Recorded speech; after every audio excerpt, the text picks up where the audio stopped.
Welcome to Eat Sleep Crime. I am Jack Wilson, and I'll be your host for tonight.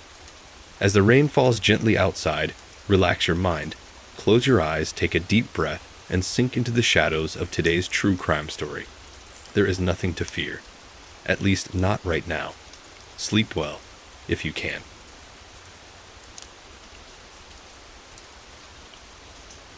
The faded neon sign of the Blue Bonnet Diner cast a weak, flickering glow across Highway 71. It was 1986, a time when the hum of diesel trucks and the distant drone of country music seemed to define the rhythm of rural Texas life. The diner itself, a low-slung brick building with a chipped Formica counter and vinyl-covered booths, was a familiar landmark for weary travelers and local regulars alike. Inside, the air hung thick with the aroma of frying bacon, freshly brewed coffee, and the faint, sweet scent of pancake syrup. The clatter of plates and the murmur of conversation formed a comforting soundtrack to the daily routines unfolding within its walls. Sarah Jones was a fixture at the Blue Bonnet. A young mother with a warm smile and a cascade of auburn hair. She was known for her cheerful disposition and her love for her young daughter, Emily. She worked as a waitress, her movements fluid and efficient as she navigated the crowded space, her voice a melodic counterpoint to the diner's characteristic hum. Regulars often commented on her bright spirit, a stark contrast to the often somber mood of those seeking respite from long drives or daily struggles. She often brought Emily to the diner on slow afternoons, the child's laughter echoing amidst the clatter. That day, however, was different. The dishwasher, a quiet young man named Billy, was the only witness to the events of that fateful afternoon. His account, recounted countless times to investigators over the years, painted a picture of a day that began unremarkably. He remembered Sarah's usual efficiency, the way she effortlessly managed the lunchtime rush, her cheerful interactions with the customers, and the comforting rhythm of her routine. He remembered the usual assortment of regulars: Mr. Henderson, the truck driver with his perpetual coffee mug, Mrs. Gable, the school teacher who always ordered the tuna melt, and a handful of others who formed the familiar tapestry of the diner's daily life. Around 2:00 p.m., the lunch rush subsided, leaving behind a quiet lull before the dinner service began. Billy recalled Sarah briefly leaving the diner to make a phone call, a detail that was initially considered insignificant. Her absence, however, quickly transitioned from routine to alarming. When Sarah didn't return, her usual brisk pace and cheerful demeanor absent, concern began to spread among the staff and the remaining customers. It wasn't just her absence. It was the peculiar absence of her belongings. Her purse, her keys, her car, all were still in the diner, untouched, as if she had simply vanished into thin air. The normalcy of the day was shattered by this sudden and inexplicable disappearance. Billy's memory, despite years passing, remains vivid of the sudden unease that settled upon the diner, an invisible fog replacing the usual comfortable atmosphere. He described how the air seemed to grow thick with a sense of dread, replacing the familiar scent of coffee and bacon. The initial police investigation, hampered by the lack of immediate leads and the rudimentary forensic technology of the era, quickly hit a dead end. There were no signs of a struggle, no forced entry, no witnesses beyond Billy, and no trace of Sarah. The surrounding area was meticulously searched, yet nothing concrete was ever found. The nearby fields and roads yielded nothing, neither a trace of blood, nor a clue to her sudden disappearance.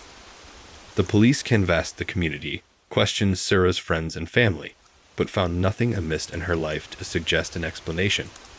They investigated possible abductions, but found no evidence suggesting a pattern. The lack of obvious leads perplexed them. The only thing strikingly obvious was her abrupt and inexplicable disappearance. The investigation became an exercise in frustration, a maze of dead ends, and a confusing tapestry of statements from friends, coworkers, and relatives. The investigation and those involved seemed baffled by the lack of a clear motive or of a discernible suspect. The case file became thicker with each passing week yet thinner in terms of concrete evidence. Every theory raised was quickly dismissed due to a lack of physical proof, making the suddenness of her vanishing all the more mysterious and disturbing. The early leads dried up, witness statements proved contradictory and unreliable, and the investigators themselves gradually succumbed to despair. The lack of a clear motive further baffled the investigators, and the case began to grow colder with each passing year. The family, meanwhile, endured unimaginable grief, struggling to understand how such a tragedy could befall such a normal, unassuming individual. The image of Sarah in her favorite waitress uniform remained in their minds, haunting them even amidst the overwhelming despair of such an incomprehensible loss. The early weeks of the investigation witnessed interviews with family, friends, coworkers, and even distant acquaintances. Many described Sarah as a gentle, kind individual with no known enemies or apparent personal conflicts to explain such a drastic event. The search expanded, extending beyond the immediate vicinity of the diner. Local news outlets reported on the case, sparking temporary interest, but the lack of any significant breakthroughs soon led to a dwindling media presence, further deepening the mystery surrounding her vanishing. The absence of any physical evidence, coupled with the lack of a credible motive, left the investigators with a sense of overwhelming frustration. The search and the investigation continued for months, but the lack of any credible leads eventually forced the authorities to classify the case as officially closed. Sarah Jones' disappearance became a cold case, a chilling reminder that some mysteries never seem to offer the comfort of closure. The case remained dormant, its file gathering dust in the archives of the local sheriff's department. But the mystery persisted in the minds of those affected by her disappearance, leaving an unfillable void in the lives of Sarah's family and the hearts of those who knew her. The Bluebonnet Diner continued its operation, oblivious to the mystery unfolding behind its seemingly ordinary walls. Yet, an unsettling shadow remained, a subtle reminder that life, even in the most familiar places, can sometimes disappear without a trace. The disappearance continued to haunt the memories of those who knew Sarah, particularly her daughter Emily, who, years later, would stumble upon a clue that would once again bring Sarah's disappearance into the light. Her journey would begin where her mother's ended, at the Bluebonnet Diner on Highway 71. The initial investigation into Sarah Jones' disappearance was a whirlwind of activity that quickly devolved into a frustrating exercise in futility. Sheriff Brody, a seasoned lawman with weathered hands and a weary gaze, took charge. He immediately assembled a team, assigning detectives to canvass the diner, interview witnesses, and scour the surrounding area. The hope of finding a trace of Sarah, or any indication of foul play, burned brightly in the initial days. However, that initial hope quickly dwindled. The diner itself yielded little. Billy, the dishwasher, remained the only credible witness. His description of Sarah's seemingly ordinary day, culminating in her unexplained departure, became the cornerstone of the investigation. Yet it provided few tangible leads. His account, despite being repeated numerous times, remained consistent, yet frustratingly vague. He could not recall any unusual activity, any strangers, or any conversations that might offer a clue to her disappearance. His recollection was a frustratingly normal snapshot of a typical afternoon at the Bluebonnet. The only unusual element was Sarah's absence, coupled with the inexplicable absence of her personal belongings. Polygraph tests, while considered somewhat unreliable even then, were administered, with Billy registering no signs of deception. The search of Sarah's car, a modest Ford Sedan, yielded nothing. No forced entry, no signs of a struggle, no trace of blood or other physical evidence. Her purse, containing her driver's license, some cash, and a few receipts from earlier purchases, remained undisturbed on the seat. This lack of physical evidence pointed against abduction or any sort of struggle. The scene offered no hint of coercion, no sign that she was taken against her will. The investigation expanded beyond the immediate vicinity of the diner. A large-scale search encompassing the surrounding fields and wooded areas was undertaken, involving local volunteers, sheriff's deputies, and even Texas Rangers. Search dogs were employed. Helicopters scanned the landscape, but the search efforts proved fruitless. The search parties scoured the area for days, combing through the thick brush, sprawling fields, and even the nearby creeks. The hope of finding any trace, any clue to her whereabouts, remained a driving force. However, days turned into weeks, and the efforts proved futile. Nothing. No body, no clothing, no personal effects, only the eerie silence of the Texas countryside. The forensic examination, limited by the technology available in 1986, was equally unproductive. Fingerprints taken from the diner offered no matches to known offenders. There were no clear footprints, no tire tracks, no sign of vehicle other than Sarah's. The lack of any forensic evidence further confounded the investigators and deepened the sense of mystery. The absence of even a single hair, fiber, or any other trace evidence suggested the meticulous nature of the disappearance, implying a pre-planned operation. The investigation quickly became a confusing maze of dead ends. The interviews with Sarah's family and friends painted a picture of a seemingly contented, unassuming woman. No known enemies, no outstanding debts, no obvious relationship issues. Her husband, Tom, a hard-working mechanic, described a happy marriage, though he admitted to a period of financial strain due to recent car repairs and fluctuating income. The investigators explored this avenue, considering the possibility of financial trouble leading to a desperate act. However, no evidence suggested Sarah's involvement in any criminal activity or any act that would explain her sudden disappearance. The possibility was deemed improbable. Neighbors described her as friendly, helpful, and always polite. Coworkers spoke of her diligence and cheerful demeanor. The image of Sarah, a young mother with a bright smile, seemed incompatible with the circumstances of her disappearance. The dissonance between her perceived life and her abrupt vanishing fueled the frustration of the investigators. The lack of a discernible motive was baffling. Did she simply run away? If so, why leave her belongings?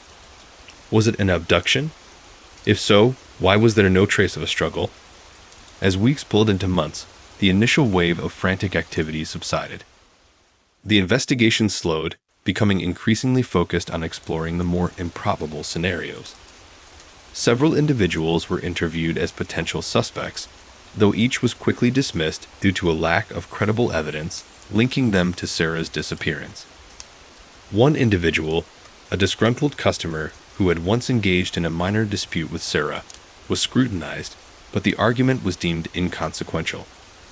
Other suspects, including individuals with a history of violence, were also investigated, but the lack of any concrete evidence made it impossible to charge anyone in connection with her disappearance. The investigation gradually became a tedious, frustrating routine, a painstaking process of following dead leads and reviewing contradictory accounts. The emotional toll on Sarah's family and friends was immense. Tom, initially hopeful, gradually succumbed to despair. His daughter, Emily, too young to fully understand the implications of her mother's disappearance, carried the trauma throughout her life, shaping her future aspirations to pursue a career in forensic psychology. The initial community support gradually waned as the case turned cold, leaving the family isolated in their grief and desperate for answers. The absence of a clear resolution left a deep wound that refused to heal. The mystery cast a long shadow on their lives, a constant reminder of the unanswered questions and the inability to find a sense of closure. After several months of intensive investigation, with no credible leads and no tangible evidence, Sheriff Brody was left with no choice but to declare the case officially closed. The file, meticulously compiled with statements, reports, and photographs, was filed away, becoming another cold case in the annals of the local sheriff's department. Sarah Jones' disappearance became a chilling reminder of the power of the unknown, the frustration of unanswered questions, and the lingering sense of uncertainty that sometimes plagues even the most diligent investigators. The Bluebonnet Diner continued to serve coffee and pancakes, its routine unchanged. Yet the memory of Sarah, the cheerful waitress who vanished without a trace, lingered in the quiet corners of the building, a subtle, haunting reminder of the mysteries that remain unsolved. Her case became a silent testament to the frustrating reality that some vanishings remain inexplicable, leaving behind a void that can never be truly filled. The case was officially closed, yet for those who remembered her, the case, and Sarah herself, never truly went cold. Emily Jones, born 2 years before her mother vanished, carried the weight of Sarah's disappearance like a persistent shadow. It wasn't a gaping wound, constantly bleeding afresh. Rather, it was a dull ache, a low thrumming beneath the surface of her life, a constant, low-grade fever. She had fragmented memories of her mother, the smell of her perfume, a faint, floral scent that lingered even now in the recesses of her memory, the sound of her laughter, bright and melodic, echoing in the spaces of her childhood home, the warmth of her touch, a fleeting sensation captured in the fleeting moments of photographs. These fragmented memories were all that remained, precious artifacts salvaged from the wreckage of a life abruptly shattered. Growing up, Emily's father, Tom, shielded her from the darkest details of the investigation. He spoke of Sarah with a quiet sadness, a restrained grief that spoke volumes about the depth of his loss. He never explicitly blamed himself, yet the unspoken guilt hung heavy in the air, a silent accusation whispering in the quiet corners of their small Texas home. He spoke with a hope that flickered and died, the relentless, futile search, the agonizing wait for answers that never came. Tom spoke with a quiet strength, but his eyes, when he spoke of his wife, held a bottomless sorrow. Emily's childhood wasn't defined by a screaming absence, but rather by an unspoken emptiness. There were no raging outbursts of grief, no dramatic displays of emotion. It was the quiet absence of a mother's presence, a subtle void that subtly shaped her personality and her future path. The absence manifested in the silence around her mother's belongings, neatly stored away in the attic, a stark reminder of a life interrupted, of a mystery left unresolved. These objects, the worn photographs, the neatly folded clothes, the half-finished knitting project, weren't mere possessions.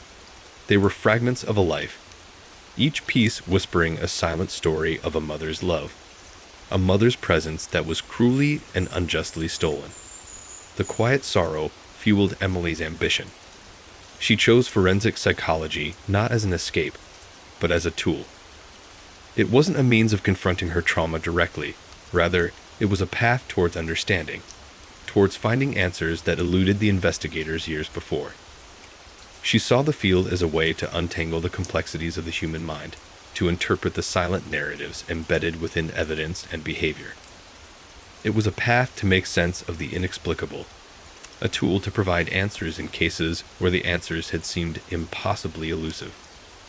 This quest was not simply an academic pursuit, it was a deeply personal journey, fueled by a desperate hope to understand the circumstances surrounding her mother's disappearance. It was during her final year of university, while sorting through some of her mother's remaining belongings, a task she'd put off for years, an uncomfortable act of confronting the past, that she stumbled upon a dusty cardboard box hidden beneath the attic stairs. Inside, nestled amongst faded photographs and yellowed letters, lay a cassette tape. Its label was blank, unmarked, and anonymous. The tape felt oddly out of place amongst the other items. This ordinary cassette, an artifact of a bygone technological era, seemed charged with an almost palpable sense of unspoken secrets. This wasn't just a random piece of old technology, but a key waiting to be discovered. Emily's analysis of the audio recording revealed intriguing, yet highly complex clues. A subtle change in the speaker's breathing patterns appeared at certain points in the narrative, suggesting moments of heightened anxiety or stress. These pauses, almost imperceptible to the casual listener, hinted at moments of suppressed emotion, possibly indicating Jane's own involvement in the events she described. The deliberate and calculated phrasing pointed towards a carefully constructed narrative, indicative of someone trying to mask or convey certain information. What wasn't said was equally revealing as what was openly discussed. The recording location itself presented a further enigma. The background sounds, a faint hum, a distant radio, the occasional distant car, were difficult to pinpoint, making it challenging to determine the location where the tape was actually recorded. Emily suspected it wasn't a neutral, isolated location. It sounded like a confined space, possibly a basement or a small room, lacking in echo or natural sounds. This indicated that the speaker may have been trying to conceal their location, further adding to the sense of intrigue and uncertainty that surrounded this extraordinary find. Background noise indicated an intentional distortion, further impeding identification efforts. The cassette tape's discovery represented a monumental shift in the case. It transcended its status as mere evidence. It served as a compelling piece of narrative that called into question the very foundation of the original investigation. Emily realized that her mother's disappearance wasn't just a missing persons case. It was something far more intricate, far more profound, a puzzle woven with threads of deception, betrayal, and a chilling cover-up that spanned decades. The tape wasn't just a recording. It was a key that unlocked a Pandora's box of secrets, a gateway to a truth she was now prepared and determined to uncover. The path ahead was treacherous, fraught with uncertainty and danger, but Emily was ready to face whatever darkness lay ahead. The truth, however painful, was no longer an elusive dream. It was a tangible objective within her reach, and she wouldn't rest until she had it. The discovery of the cassette tape had irrevocably altered the trajectory of Emily's life. The initial shock had given way to a grim determination, a burning desire to uncover the truth behind her mother's vanishing. The cold case, long relegated to the dusty archives of the local police department, was now her singular focus. Her first step was accessing the original case files. This proved unexpectedly difficult. While the official records were technically public, accessing them required navigating bureaucratic hurdles and navigating a maze of red tape. The initial reluctance from the local police department was palpable, a clear indication that they weren't eager to revisit a case that had been closed for nearly 40 years. The initial resistance stemmed from a combination of factors. Firstly, the department lacked the resources to reopen a case of such antiquity. The personnel involved in the original investigation had either retired, moved on, or, in some cases, passed away, leaving a significant gap in institutional memory. Secondly, there was a palpable sense of embarrassment associated with the cold case, a feeling of failure to resolve a relatively straightforward missing persons case. The department's initial stance implied that a renewed investigation could potentially expose inadequacies in the original investigation. Persistence, however, paid off. Emily leveraged her knowledge of forensic psychology and the legal framework governing access to public records. She meticulously documented every step of her request, citing relevant case laws and regulations. Finally, after several weeks of relentless effort, she gained access to the case files. A collection of documents that spanned several boxes, a weighty testament to the efforts, or lack thereof, that had gone into the original investigation. The files themselves offered a mixed bag of information. Some documents were meticulously detailed, such as Sarah's personal information, her employment records, and witness statements. Others were remarkably scant, consisting of brief, almost cryptic notes, devoid of context or substantive details. The original investigators' notes were particularly telling, filled with speculative assumptions rather than objective observations and lacking the thoroughness one would expect from a contemporary investigation.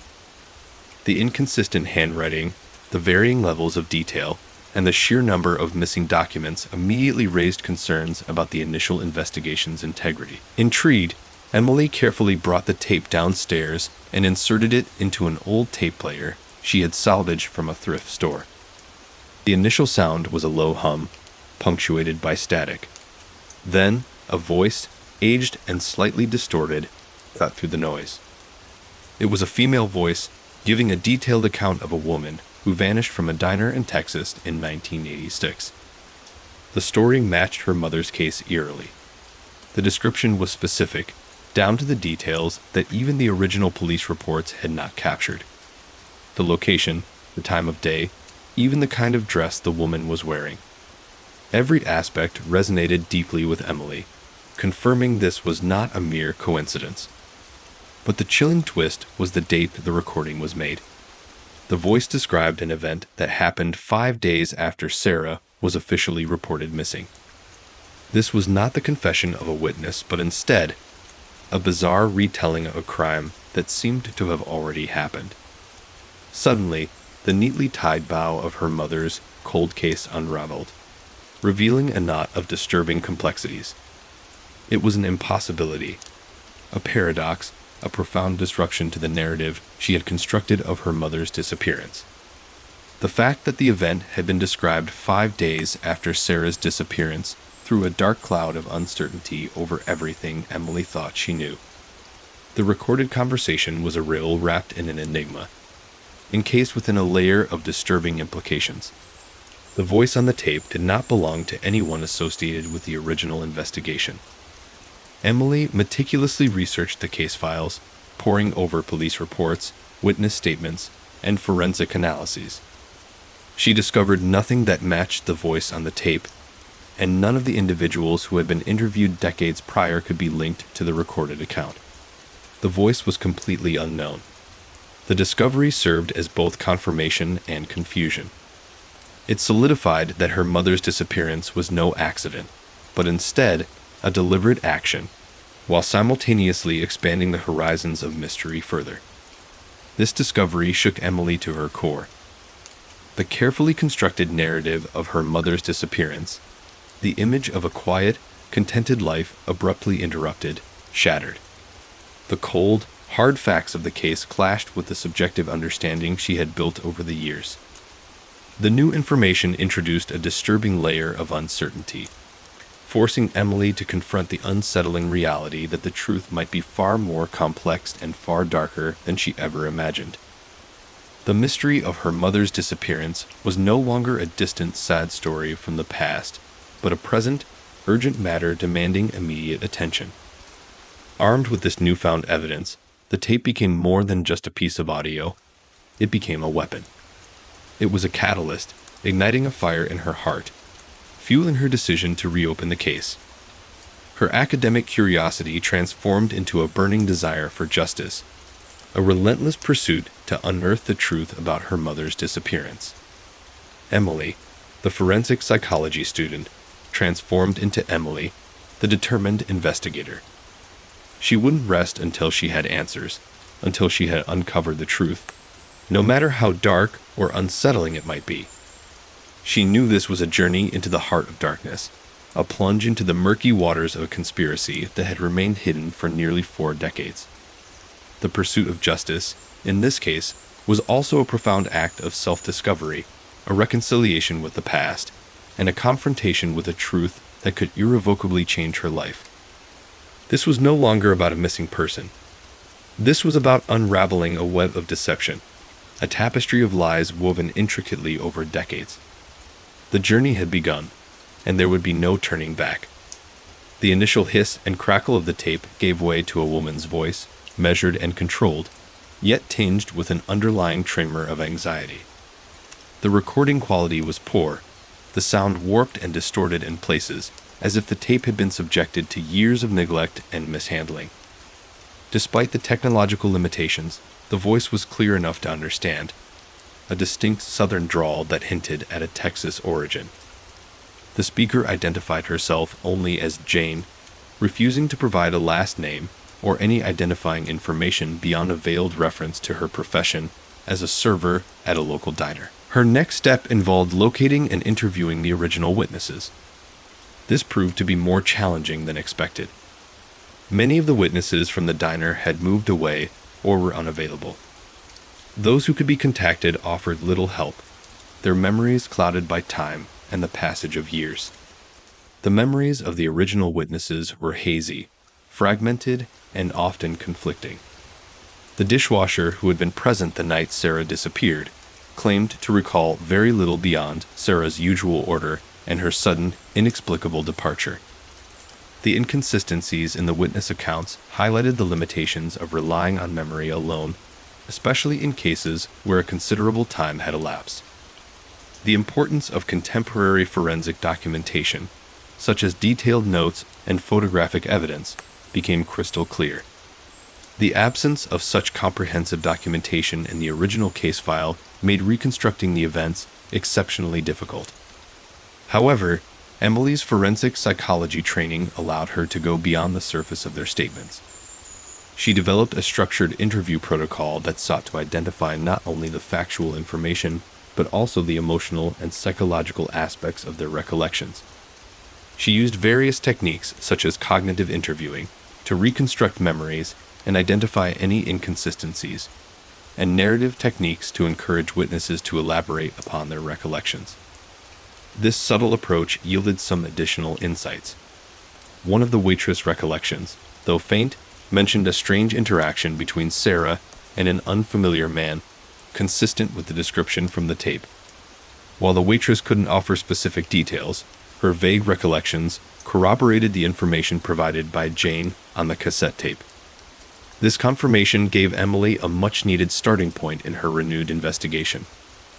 The analysis of the physical evidence from the original case also proved invaluable. Emily painstakingly examined the crime scene photographs, focusing on details the original investigators might have overlooked. She meticulously studied the layout of the diner, comparing it to the description on the tape. She studied the images of Sarah's abandoned belongings, seeking clues that had been missed. Emily also collaborated with a forensic laboratory to reanalyze existing physical evidence, which included Sarah's abandoned coffee cup and pie slice, although time and the subsequent handling had diminished their evidentiary value significantly. Advanced DNA analysis, unavailable in 1986, proved inconclusive. Despite these limitations, the forensic examination yielded small but significant findings. Trace amounts of an unknown substance were detected on the coffee cup. The initial analysis had considered it to be food residue, but Emily believed it could be something far more sinister, a potential clue that the original investigation had missed. Furthermore, Emily faced ethical dilemmas throughout the investigation. Her personal relationship to the case and her vested interest in finding answers raised questions about her objectivity. She had to continuously balance her emotional investment with the need to maintain a scientific and analytical approach. There were numerous occasions where she had to question her own biases and motivations. She sought guidance from her professors and mentors in forensic psychology to ensure she maintained ethical standards throughout the process. She documented every step of her investigation thoroughly, meticulously recording her findings and procedures, ensuring that her work was transparent and replicable. Emily's assessment of the new evidence painted a far more complex picture than the initial investigation had suggested. The forensic analysis provided new information that challenged the original conclusions. The cryptic cassette tape had added a new layer of complexity to the case. The discrepancy between the official police report and Jane's detailed narrative, the temporal anomaly in the recording, and the previously overlooked physical evidence indicated a high probability of a deliberate cover-up. The information Emily had gathered pointed away from a simple missing persons case towards something far more sinister. It looked like a pre-planned crime that was executed swiftly and efficiently, and an extensive effort to ensure that the criminal investigation concluded quickly without finding any suspects or tracing back to the perpetrator. Emily developed a detailed plan of action. She prioritized the identification of Jane, the anonymous speaker on the tape. She aimed to locate the exact location where the tape was recorded, hoping to gather further contextual evidence. She also planned to re-interview key witnesses with more focused questions, based on the new information she had gained from the forensic examination and the audio recording. Finally, Emily planned to collaborate with a team of experts, including digital forensic specialists, to analyze the recording more extensively, seeking to identify any latent clues such as background audio or any hidden markers. The path ahead remained challenging, fraught with uncertainties and obstacles, but Emily was ready. The truth, she knew, was within reach, however elusive it may seem. The weight of uncovering the truth about her mother's disappearance rested heavily upon her, and the determination to succeed fueled her every move. The cold case was no longer just a historical anomaly. It was a personal quest, a deeply personal investigation that would define her future as much as her past. Her journey had only just begun. Emily's pursuit of the truth extended beyond the confines of the police files and witness testimonies. It delved into the intricate tapestry of her family's past, a realm shrouded in unspoken secrets and carefully guarded silences. Her mother, Sarah, had always been an enigma, a woman of quiet reserve whose life, before her sudden disappearance, remained largely unknown to Emily. The official records offered glimpses into Sarah's life. Her job at the diner, her apartment, her limited social circle. But they revealed little about her inner world, her hopes, her fears, or the relationships that shaped her existence. Emily began by tracing Sarah's lineage, piecing together a fragmented family tree. She discovered that her maternal grandparents had emigrated from Germany in the years following World War II, settling in a small Texas town where they established a modest life. Their stories, however, were shrouded in vagueness, punctuated by silences and evasiveness whenever Emily pressed for details. Their reticence fueled her suspicions that some significant piece of the family history had been deliberately omitted, carefully concealed from their daughter, Sarah. The sparse information Emily managed to glean through old photographs and fragmented conversations indicated a strained relationship between Sarah and her parents, a dynamic marked by emotional distance and a palpable tension that never fully resolved. Emily's search led her to a cache of old family letters, meticulously preserved in her grandmother's attic. These letters, written in German script, provided a window into her grandparents' past, revealing a hidden layer of family secrets. With the help of a translator, Emily painstakingly deciphered the correspondence, unearthing a complex narrative of hardship, betrayal, and untold grievances that spanned generations. The letters hinted at a family business, a small bakery, which had been mysteriously sold under suspicious circumstances, and hinted at financial difficulties that were never fully explained. The letters contained veiled references to a debt and a betrayal that hung over the family like a dark cloud. There was a recurring mention of a rival and a lost inheritance that continued to unsettle the family members. These seemingly innocuous details now took on a new significance, suggesting that Sarah's disappearance might be intricately linked to this buried family history. Further investigation into the family business revealed that its sale had been shrouded in secrecy, with few official records to account for its sudden closure. This raised even more suspicions. Emily's research led her to uncover property records and old newspaper articles hinting at a pattern of shady business dealings within the family, a pattern that seemingly extended to multiple generations. This unearthed information connected seamlessly with the cryptic references in her grandparents' letters, strengthening the growing suspicion that Sarah's disappearance was no isolated incident, but rather a culmination of long-standing family conflicts and unresolved disputes. The emotional toll of this investigation began to take its toll. Emily found herself grappling with not only the mystery surrounding her mother's disappearance, but also the complex and often painful realities of her family's past.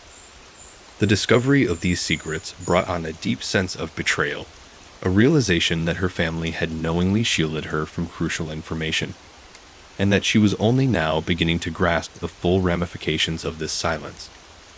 This personal revelation brought a heavy weight of emotional baggage that added a layer of complexity to her investigation.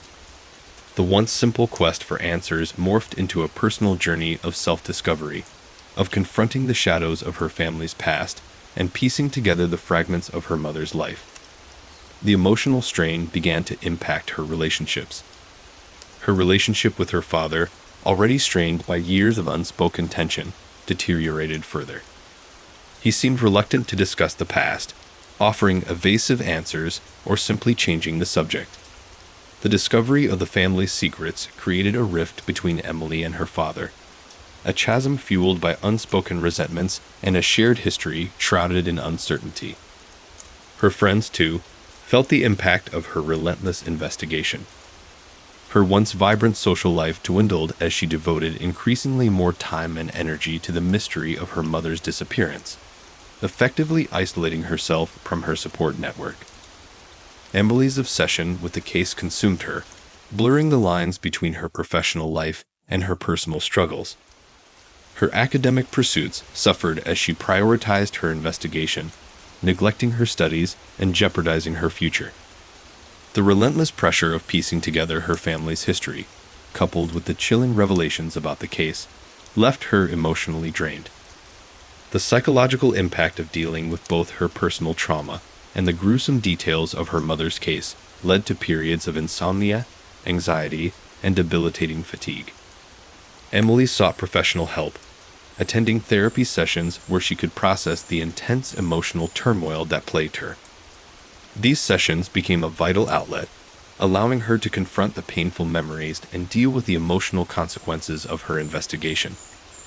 Despite the personal sacrifices, Emily pressed forward. She continued to delve into her family's past, meticulously researching property records, examining financial documents, and interviewing long-lost relatives. She had to piece together disparate pieces of information, often relying on fragmented memories, cryptic clues, and circumstantial evidence. The lack of concrete information left Emily struggling to connect seemingly disparate events. The sale of the family bakery, the mysterious rival, the debt mentioned in the letters, and ultimately, her mother's disappearance. In one particular instance, Emily tracked down a distant cousin who had been estranged from the family for decades. This cousin possessed a trove of old photographs and documents, some of which offered crucial insights into the family's past. The information revealed a history of legal battles, undisclosed financial transactions, and a network of complex relationships, all hinting at a potential motive for someone to want Sarah out of the picture. The cousin confirmed the existence of the rival mentioned in the letters, a competitor in the family's bakery business who had a history of aggressive and unscrupulous business practices. As Emily wove together the strands of her family history with the details of the cold case, she began to see a pattern emerge. It appeared that the decades-old family feud, the shady business dealings, and Sarah's sudden disappearance were all interconnected. It wasn't a simple missing persons case.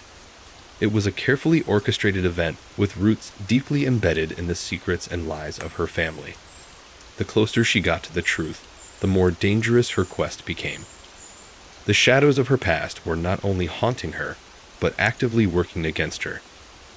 Emily understood that the truth might not only solve her mother's disappearance, but could shatter her family, leaving behind an irreversible scar. The weight of this knowledge only strengthened her resolve to pursue the truth, even if it meant sacrificing everything she held dear. The end of her journey was still out of reach, but she was steadily, inexorably, drawing closer. The faded police files offered a skeletal framework of the original investigation into Sarah's disappearance.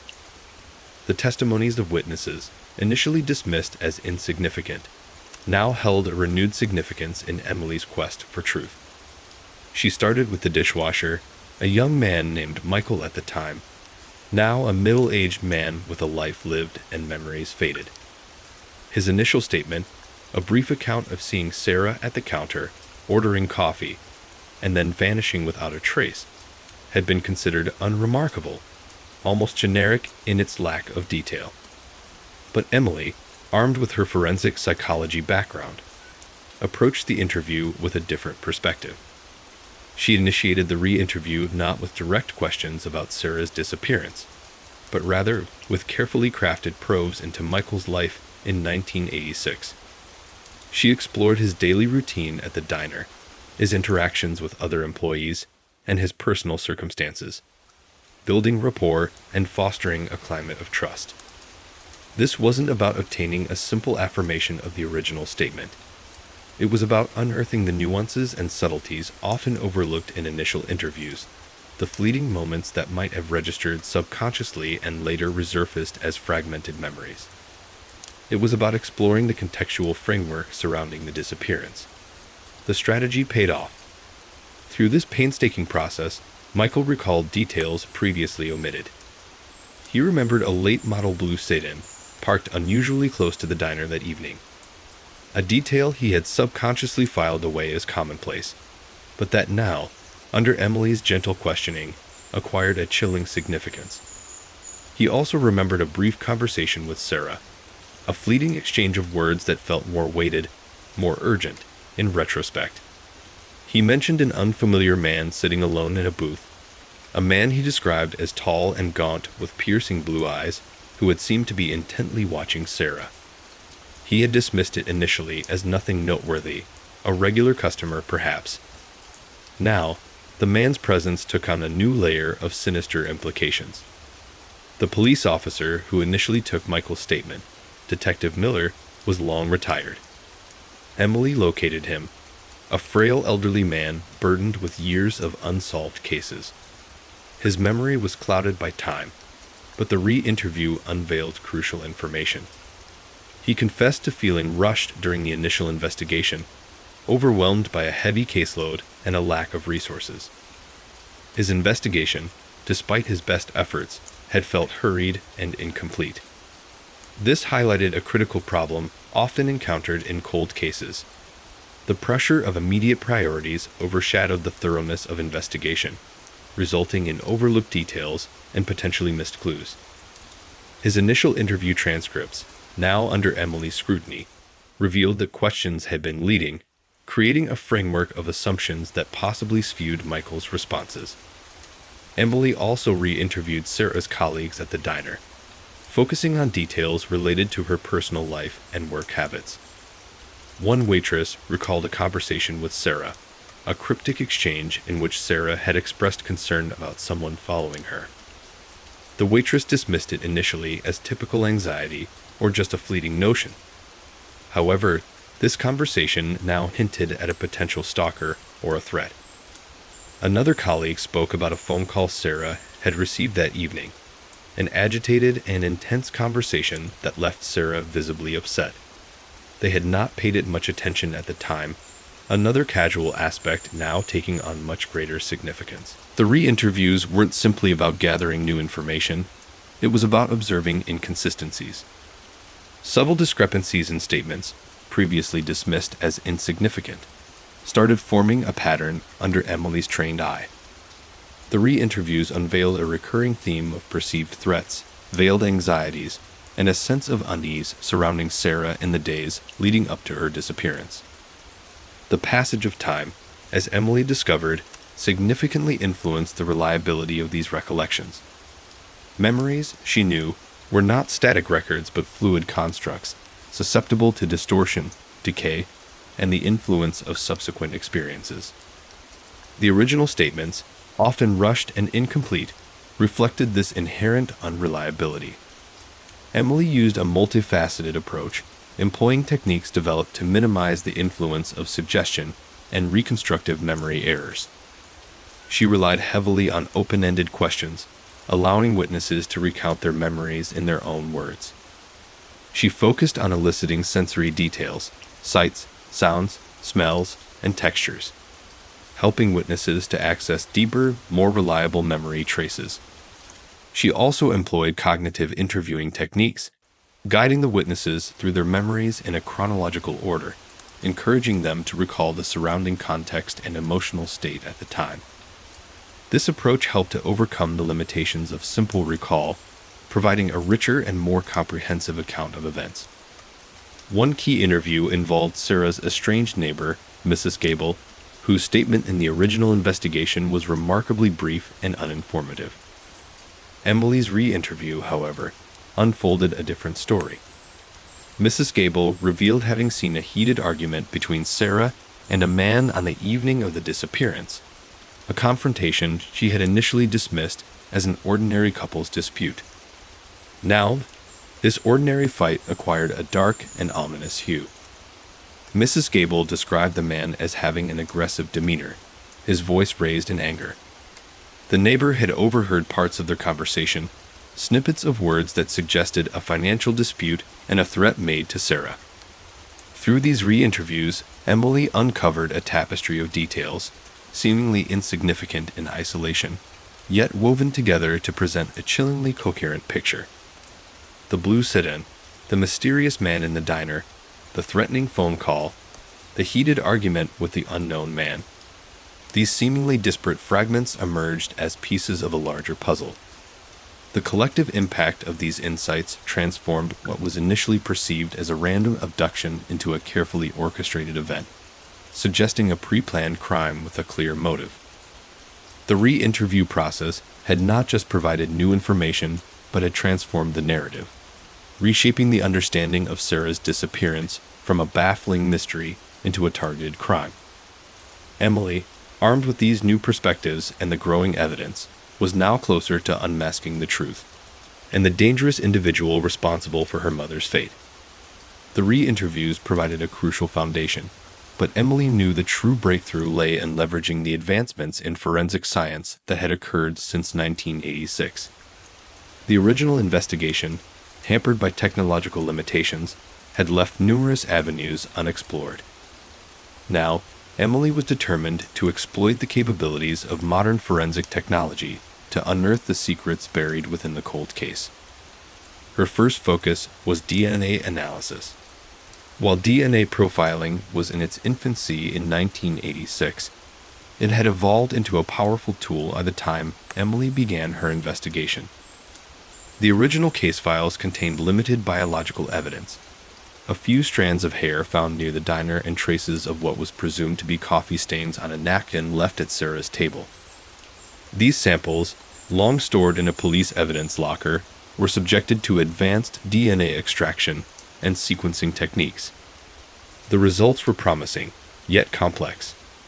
The hair samples yielded a partial DNA profile, insufficient for a direct match in existing databases. However, the profile revealed a significant finding.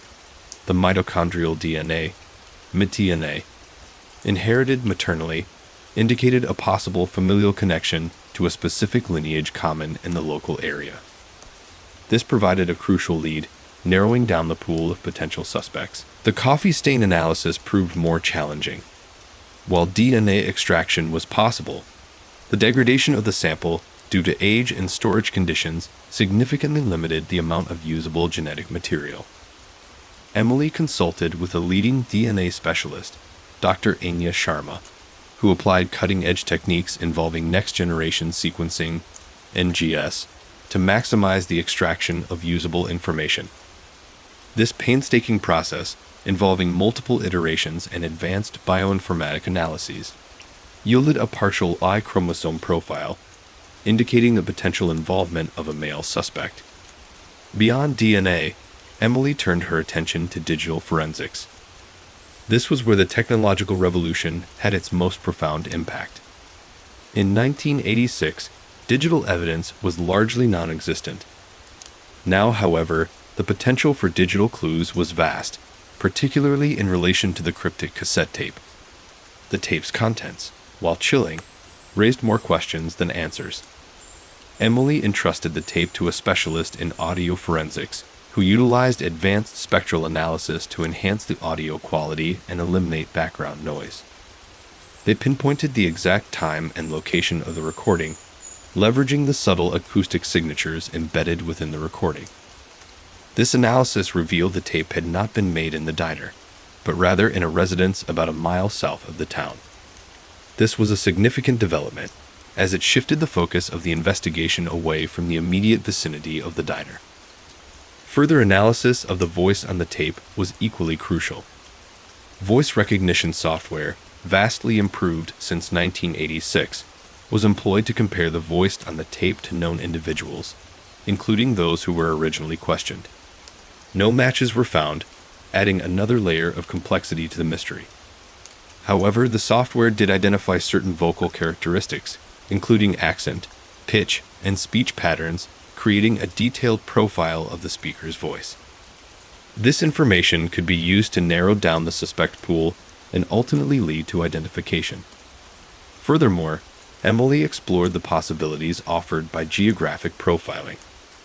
In 1986, the analysis of crime patterns was largely based on intuition and experience.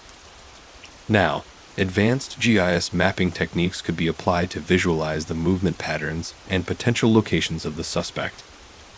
By mapping the various locations relevant to Sarah's disappearance and the information derived from the cassette tape, Emily created a heat map that pinpointed a specific area of the town with an unusually high probability of containing relevant information and possibly the suspect's residence. Another significant area of forensic investigation involved the re-examination of physical evidence. The original investigation had overlooked several details.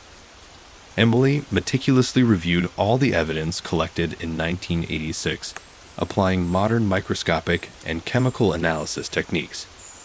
For instance, microscopic analysis of the tire tracks found near the diner provided much clearer detail than was possible in 1986. These analysis methods identified the type of tire and brand, which allowed narrowing the type of vehicle suspected in Sarah's disappearance, and a subsequent search of vehicles registered in the area. This was further enhanced by comparing them to evidence collected from the scene. Advances in chemical analysis of various fibers found at the scene allowed cross-referencing against materials from the homes of various suspects. The use of digital photography and advanced imaging techniques allowed Emily to re-examine the crime scene photos and witness statements. Enhancements and digital restoration techniques revealed subtle details that had been missed previously, such as faint scratches on the diner floor and a partially obscured license plate number in a distant photograph. The enhancement of old photos and the comparison of newer photos taken from similar angles also assisted the investigation. Emily even explored the potential of entomological evidence. Insect activity on the body at the time of the discovery could reveal crucial information regarding the time of death and the location of the body prior to its discovery. Modern entomology tools and techniques, unavailable in 1986, provided a much more precise estimation of the post-mortem interval and potential timeline of events, potentially contradicting or corroborating the timelines established by witnesses. The information acquired allowed them to cross-check information and build a clearer picture of the circumstances of Sarah's disappearance. The application of these advanced forensic technologies did not simply reinforce the initial conclusions of the investigation. Instead, it completely reshaped the narrative of the case. What had been initially considered an inexplicable disappearance now presented itself as a complex and meticulously planned crime, with a much clearer picture of what had happened to Sarah. The integration of various advanced forensic technologies enabled Emily to link disparate pieces of evidence, building a stronger case against a potential suspect. The technological advancements bridging the gaps left by the original investigation brought Emily closer to solving the mystery of her mother's disappearance and exposing the truth hidden for decades. The combination of the old evidence and the modern technological advancements uncovered a previously unknown layer of complexity in the case, leading Emily closer to uncovering the truth behind her mother's disappearance. The technological advancements were not simply supplemental to the re-interviews, but rather they were crucial components of a holistic, multifaceted approach to solving this decades-old cold case. The technological advancements had provided a wealth of new information, but Emily knew that solving her mother's case required a broader perspective. Possibility that Sarah's disappearance wasn't an isolated incident gnawed at her. She began a painstaking process of researching similar disappearances in the region around the same time, the late 1980s in rural Texas. This involved accessing archived police records, contacting local law enforcement agencies, and poring over digitized newspaper articles and microfiche. The initial search yielded little, the vast majority of missing person cases having already been closed, often with unsatisfying conclusions. Many were deemed runaways, accidental deaths, or cases where the individual had simply chosen to disappear. However, a pattern slowly started to emerge, not in the form of identical disappearances, but in a disturbing similarity of circumstances. The pattern didn't lie in the victims' profiles, which varied widely in age, occupation, and social standing. Instead, it resided in the details surrounding the disappearances themselves. Several cases, spanning a period of roughly 3 years, shared certain unsettling parallels. First, the victims were all women, primarily in their 20s and 30s. Second, each disappearance occurred in or near a public establishment, typically a diner, a roadside gas station, or a small town bar. Third, there was always a lack of overt signs of struggle or violence at the scene. No forced entry, no broken windows, no obvious signs of a physical altercation. Their personal belongings, purses, wallets, coats, were frequently left behind, as if the women had vanished in an instant. Fourth, and most chilling, was the lack of any concrete evidence. No witnesses, no reliable leads, no physical trace of the victims, beyond the initial disappearance site. These cases, initially dismissed as isolated incidents, were all classified as cold cases and seemed to share a similar frustrating lack of evidence. This eerie consistency was too much to ignore and pointed to the possibility of a serial offender at work. Emily meticulously compared the case files, creating detailed cross-references of details, dates, and locations. She used geographic profiling software to analyze the locations of the disappearances, mapping them onto a regional grid to search for spatial patterns and cluster analysis. While not all cases fell within a precisely defined geographic cluster, they still exhibited a spatial distribution that was statistically significant and more often than not involved small rural towns located along major highway routes, suggesting a potential pattern of opportunity and an offender capable of traversing fairly large geographical distances within a short time frame. Her analysis revealed a subtle yet disturbing connection. While the victims' profiles were diverse, the locations where they disappeared exhibited a peculiar pattern. Each disappearance occurred along or near Route 87, a major highway traversing rural Texas. The timing was also consistent, with the disappearances occurring within a few months of one another. Moreover, all the disappearances involved individuals who were alone when they vanished, and all the establishments where they were last seen had limited security cameras and relatively little foot traffic after sunset. This suggested a pattern of methodical selection of victims and locations. Emily's attention turned to the law enforcement responses. She noticed inconsistencies in the original investigations. In many cases, the initial inquiries lacked thoroughness, as resources and expertise were limited in smaller towns. The lack of initial leads and the absence of clear crime scenes resulted in a rapid slowdown of these investigations, often resulting in cold cases within a year. The emphasis on solving high-profile crimes left these cases to stagnate, lacking the resources needed to further investigate. This lack of unified investigative effort might explain why the connection between these cases had gone unnoticed for so long. The consistent lack of leads across all the cases raised a strong suspicion for Emily, suggesting a possible single perpetrator, with a clear modus operandi. The common thread linking these cases was not just the geographical proximity or the similar circumstances of the disappearances, but also the near absence of physical evidence. In each case, the investigators had found virtually nothing to trace the perpetrator, and the common lack of evidence might actually hint at a common thread. The near total absence of physical evidence suggested a degree of planning and sophistication, far beyond a typical crime of opportunity. The perpetrators seemed to meticulously eliminate any trace of their presence, leaving behind no DNA, fingerprints, or other forensic evidence. This pointed towards a level of expertise in evading detection, suggesting a certain level of experience. Further complicating matters, many of the original investigators were either retired or had moved on to other assignments.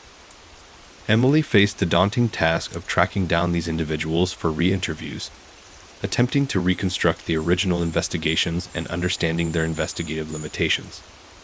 Some were cooperative, while others were less forthcoming, their memories clouded by the passage of time. The limited resources and technological capabilities of the past presented a further significant challenge. Many vital pieces of information were lost over time, while some evidence had been destroyed through improper handling and storage, hampering the investigation. Emily's analysis, however, began to uncover a disturbing pattern. In several of these cases, there had been inconsistencies in witness statements, discrepancies in the timelines presented by witnesses, and a noticeable lack of attention to detail in the initial investigations. In many instances, this was simply due to the limited resources available at the time and the overall lack of communication between various law enforcement agencies across the various jurisdictions. This made it incredibly challenging to attempt to piece together the complete picture, further frustrating the attempt to establish a connection between the cases. While the technological limitations of the 1980s hampered the original investigations, the advanced forensic tools now at Emily's disposal allowed her to re-examine the existing evidence with fresh eyes. She obtained digital copies of the original case files, photographs, and crime scene sketches, then applied advanced image enhancement techniques to uncover subtle details that had been missed initially. In some cases, she was able to enhance blurred images to reveal more details, such as the faint markings on the vehicles parked near the locations of the disappearances. This helped to ascertain a consistent pattern across these cases, thus bringing her one step closer to identifying the offender. Emily continued to analyze other aspects of the cases, exploring aspects such as psychological profiling, examining common characteristics among the victims. While noting the differences, she attempted to uncover patterns in the offender's selection of victims. Her forensic psychology background helped her gain a better understanding of the offender's motivations and behavioral patterns, furthering her attempt to piece together a complete profile of the individual responsible for these crimes. The re-examination of these cases revealed a chilling picture: a calculated, methodical perpetrator seemingly able to disappear without a trace, leaving behind a trail of vanished women.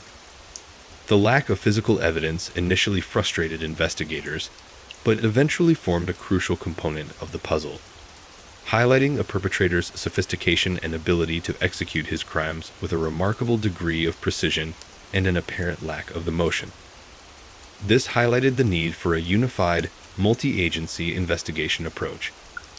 The lack of communication and overall coordination in the past meant many crucial aspects of each case were left unexplored and uninvestigated. Her research strongly suggested that these cases were interconnected, far from isolated incidents.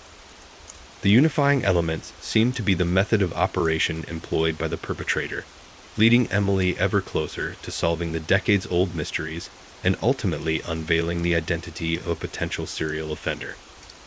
The convergence of the disparate cases, initially dismissed as isolated incidents, now formed a chilling mosaic. The absence of physical evidence, a frustrating obstacle in the individual investigations, paradoxically became Emily's most valuable clue. It pointed not to incompetence, but to a level of sophistication rarely seen in such crimes. The meticulous removal of any trace, no fingerprints, DNA, or readily discernible signs of struggle, suggested an offender with considerable experience and a chillingly precise methodology. This wasn't a crime of passion or opportunity, but a meticulously planned operation implying a calculating and controlled mind. This realization shifted Emily's focus from simply identifying a suspect to understanding the offender's psychological profile.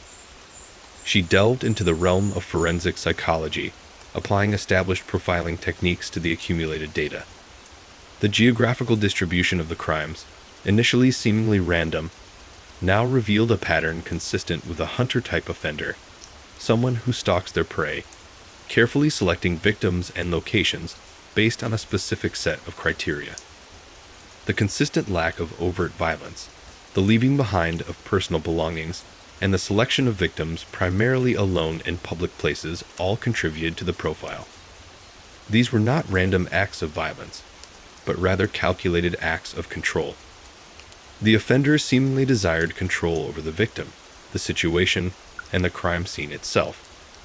The meticulous nature of the crimes spoke to a need for order and a desire to maintain a sense of power and dominance over his victims. This methodical planning, devoid of impulsive rage or chaotic energy, suggested a psychopathic personality or at least the presence of highly antisocial traits. Emily examined the victims themselves. Were there any commonalities beyond their gender and the circumstances of their disappearance? The initial assessment showed considerable diversity, ruling out a specific personality type or profession as a primary selection criterion. However, a subtler pattern emerged upon closer inspection. Several victims, while seemingly leading disparate lives, shared a commonality in their daily routines. Several worked late shifts, some had irregular hours, and many often frequented establishments with limited security measures. This implied the offender wasn't targeting specific individuals, but rather selecting victims based on opportunity and vulnerability. The locations of the crimes also offered insights. Emily focused on the characteristics of each establishment: isolated locations, limited security cameras, minimal nighttime traffic. These characteristics highlighted a preference for areas that minimized the risk of being observed or interrupted. The pattern suggested a strategic understanding of the potential risk and a clear calculation to minimize any chance of detection or interference.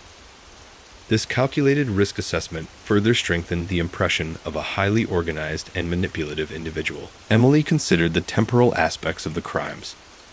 While the disappearances weren't evenly spaced, they clustered within periods of activity, often occurring in bursts, followed by periods of inactivity. This intermittent pattern could signify periods of intense planning and execution interspersed with intervals of observation and selection, potentially influenced by external factors such as job, travel opportunities, or personal life. This pattern suggested a lifestyle that could readily allow access to travel and movement. These periods of inactivity could signify an opportunistic approach, rather than an inherent tendency towards consistent, continuous activity. The lack of any known connection between the victims further suggested that the offender's motivations were not rooted in personal relationships or past grievances. Instead, his motivations appeared driven by a desire for control, power, and a methodical pursuit of satisfying impulses or desires that seemed to thrive on the absolute control over another human being. This was consistent with the behavior of a highly narcissistic personality with significant traits of psychopathy, or a personality disorder related to a profound lack of empathy or remorse. Employing geographic profiling techniques, Emily generated a heat map of the crime locations. Although not a perfect cluster, the data suggested a possible center of gravity in a roughly 50-mile radius centered around a small town midway along Route 87. This didn't necessarily pinpoint the offender's residence, but indicated a potential area of operation, a base from which the offender planned and executed his crimes. This could equally imply that the suspect lived outside this radius and only operated within this area. Combining the behavioral and geographical data, Emily constructed a preliminary psychological profile of the potential suspect. The profile suggested a male offender, likely between the ages of 30 and 50, with above-average intelligence, a strong sense of control, and a propensity for meticulous planning. He exhibited a significant lack of empathy, a disregard for the consequences of his actions, and a pronounced ability to manipulate situations to his advantage.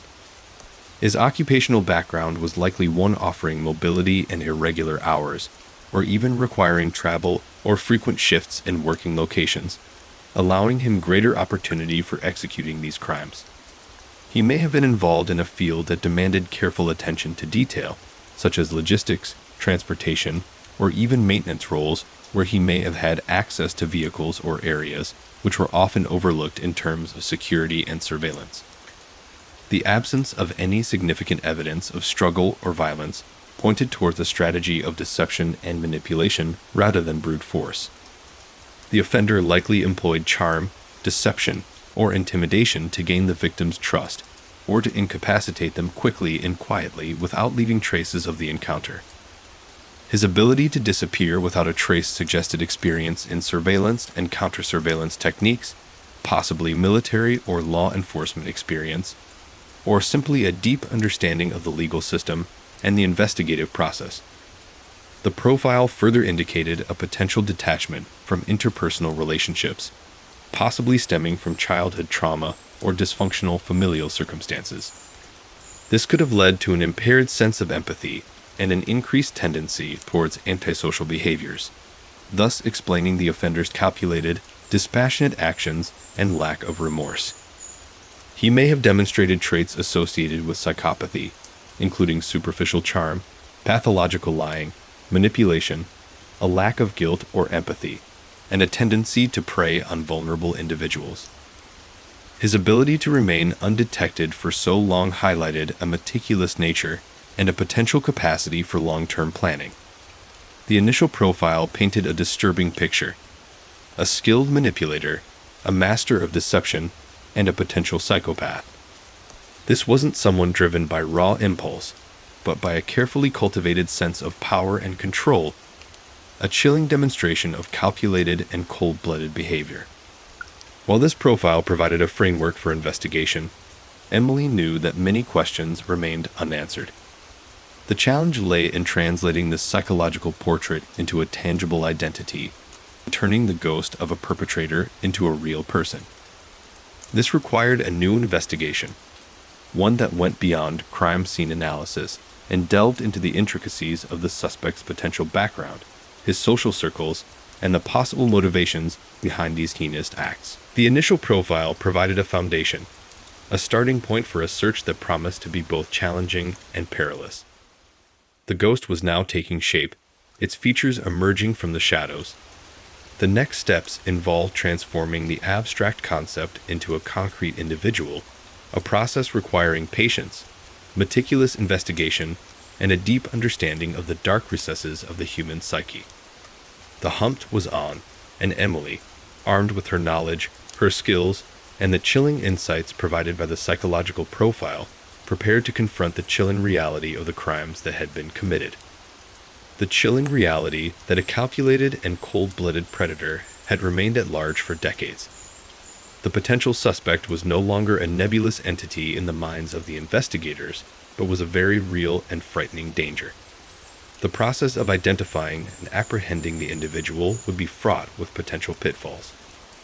The individual clearly possessed the ability and skill to evade law enforcement for such a long time. The process of identifying him would likely require patience, thoroughness, and a meticulous approach. This would require the use of a multi-agency approach to ensure that the possibility of the perpetrator being close to one of the victim's family or social circles. The initial investigation, hampered by the limitations of 1986 forensic technology, had yielded frustratingly little. The crime scenes, meticulously cleaned, offered almost nothing of evidentiary value. There were no fingerprints, no readily identifiable DNA, and minimal trace evidence. The absence of forced entry at the diner where Sarah Jenkins disappeared added another layer of complexity. The dishwasher's testimony, though heartfelt, was vague and offered little in the way of concrete details. He'd seen Sarah talking to a man. He described the man vaguely, but there was no physical description that could be considered reliable enough for a detailed sketch. The initial investigation had essentially hit a wall. The case grew cold, filed away in the archives, a frustrating symbol of the limitations of investigative techniques at the time. Emily's re-examination of the case files, however, revealed some interesting anomalies. The original reports, initially dismissed as inconsequential, now took on a new significance under her scrutiny. There were minor discrepancies in witness statements, inconsistencies in the timelines presented, and overlooked details that had previously been disregarded as insignificant. She reviewed the photographs of the diner, noting the layout of the tables and chairs, the positioning of the security cameras, or rather, the lack of effective ones. This seemingly minor detail hinted at a calculated choice of location, one carefully chosen to minimize the chances of being observed. The absence of a struggle, something the original investigators had attributed to the victim's compliance, now suggested a far more sinister possibility, a level of control that pointed towards a highly skilled manipulator. Emily then focused on the cassette tape. The recording, made 5 days after Sarah's disappearance, held a crucial piece of the puzzle. A chillingly similar account of another woman's disappearance, recounted in detail by an anonymous voice. The voice itself revealed nothing overtly distinct, a carefully modulated tone devoid of any distinct regional accents or idiosyncrasies. Analysis of the audio recording by a digital forensic specialist revealed the absence of any background noise, strongly suggesting a controlled environment for the recording. The tape's quality, remarkably clear for its age, further indicated a sophisticated recording device and a conscious effort to ensure clarity. This was not a casual recording, but a deliberate act, planned and executed with precision. The investigation into the origin of the tape yielded no immediate results. Its physical characteristics provided little in the way of clues. There were no fingerprints, and attempts to trace the tape's manufacturer yielded inconclusive results, likely due to the age and widespread availability of such devices in the 1980s. However, Emily's persistence paid off. She discovered an old catalog from a local electronics store dating back to 1986.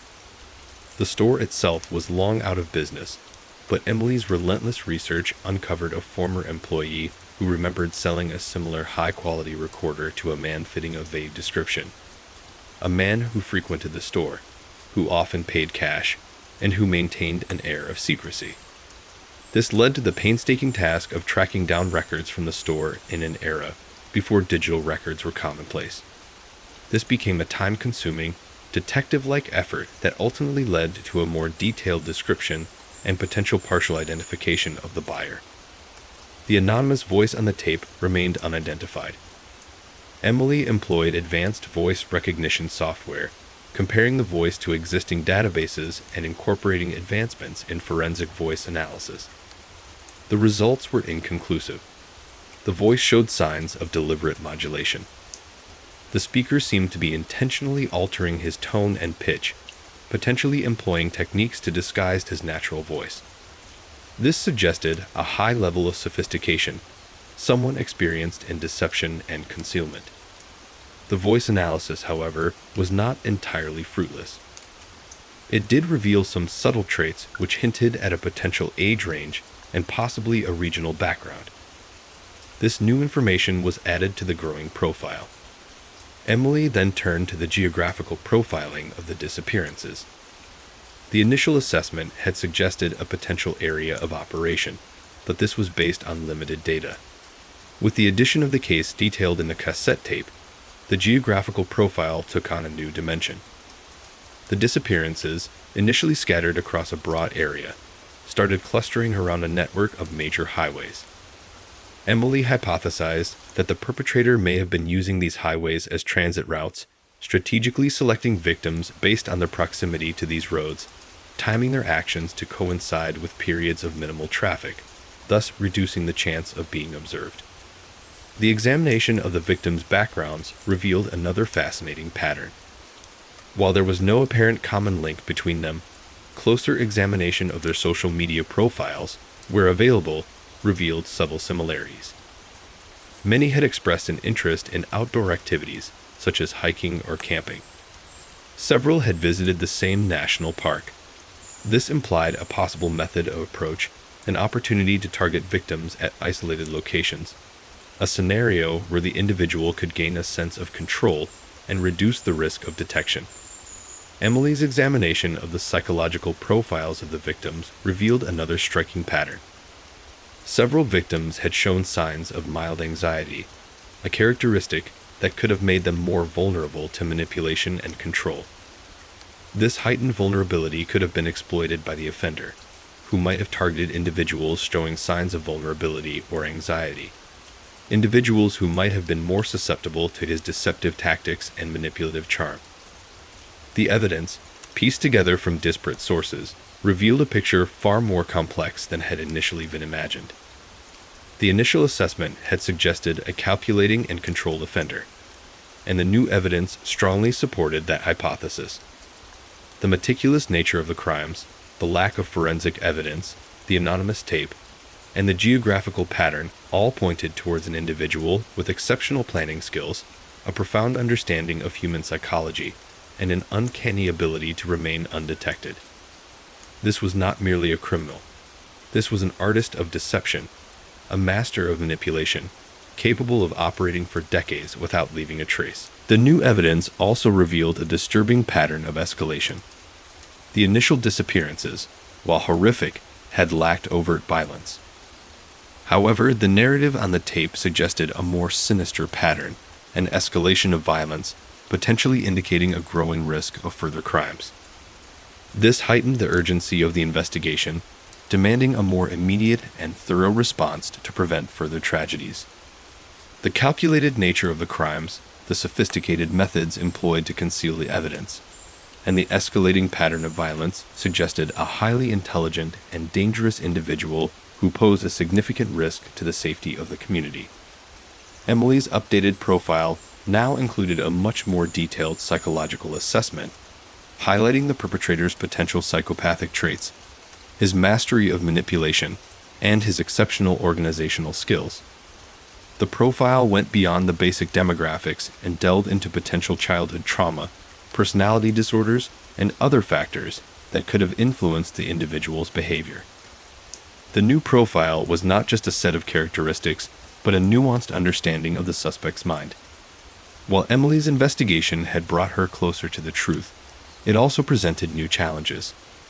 The elusive nature of the perpetrator, his mastery of deception, and the meticulous nature of his crimes presented significant hurdles to the investigation. The advanced technology had illuminated previously unseen patterns, suggesting new lines of inquiry, but also highlighted the immense scale of the task ahead. The search was no longer simply a matter of finding a suspect. It was a race against time to prevent further harm and to bring a cunning and dangerous predator to justice. The road ahead was long and fraught with peril, but with the fresh evidence and updated profiling, Emily felt a renewed sense of purpose and a steely determination to uncover the truth, no matter the cost. The ghost was no longer a phantom. It was taking form, and the hunt was far from over. The discovery of the cassette tape wasn't just a matter of finding a piece of incriminating evidence. It was the location of its discovery that provided an entirely new layer to the investigation. The tape wasn't nestled amongst Sarah Jenkins's old photographs or tucked away in a dusty box of mementos. Instead, it was found within the lining of a worn leather-bound journal, itself hidden within a secret compartment in her grandmother's antique writing desk. This desk, a family heirloom, had been in the Jenkins family home since Sarah's childhood. This seemingly minor detail, the location, held significant implications. The desk had not been accessible to anyone except close family members. This immediately narrowed down the potential suspects. While the original investigation had considered a wide range of possibilities, the tape's location pointed to a perpetrator with intimate knowledge of the family and its history. This shifted the focus from a random act to a carefully planned and deeply personal crime. The antique writing desk itself became a focal point of the investigation. Emily meticulously examined the desk, searching for any additional clues. The secret compartment, cleverly concealed beneath a false bottom, was a testament to the desk's age and craftsmanship. However, a closer inspection revealed signs of recent tampering, faint scratches on the wood around the compartment's edge, consistent with the use of a small, sharp object. These scratches were far too fresh to be related to the desk's age. This finding suggested that someone had recently accessed the compartment, potentially to plant the tape, or perhaps to retrieve something else entirely. The meticulous nature of the placement of the tape suggested premeditation and a clear understanding of the value of its location. This raised questions about why the tape was placed there and what the perpetrator's intentions might have been. Was this an attempt to incriminate someone? A way to taunt the family? Or simply a careless oversight on the part of the killer? Further investigation into the desk's history revealed its surprising connection to another cold case. The desk had belonged to Sarah's maternal grandmother, a woman who had mysteriously disappeared in the 1940s, a case long dismissed as a simple elopement. This elderly woman's disappearance was never fully investigated due to the limitations of law enforcement technology and societal attitudes at that time. However, the circumstances surrounding her disappearance bore a striking resemblance to Sarah's. Both women disappeared without a trace, leaving behind their belongings. In both instances, there was no sign of a struggle or forced entry, an eerily similar pattern that suggested a potential link between the two cases. The rediscovery of Sarah's grandmother's case sparked a renewed investigation, examining the old files under a new lens. Emily's forensic psychology background proved crucial. Analyzing the original documents revealed a pattern of inconsistencies and overlooked details that were strikingly similar to the anomalies in Sarah's case. Witnesses had been unreliable.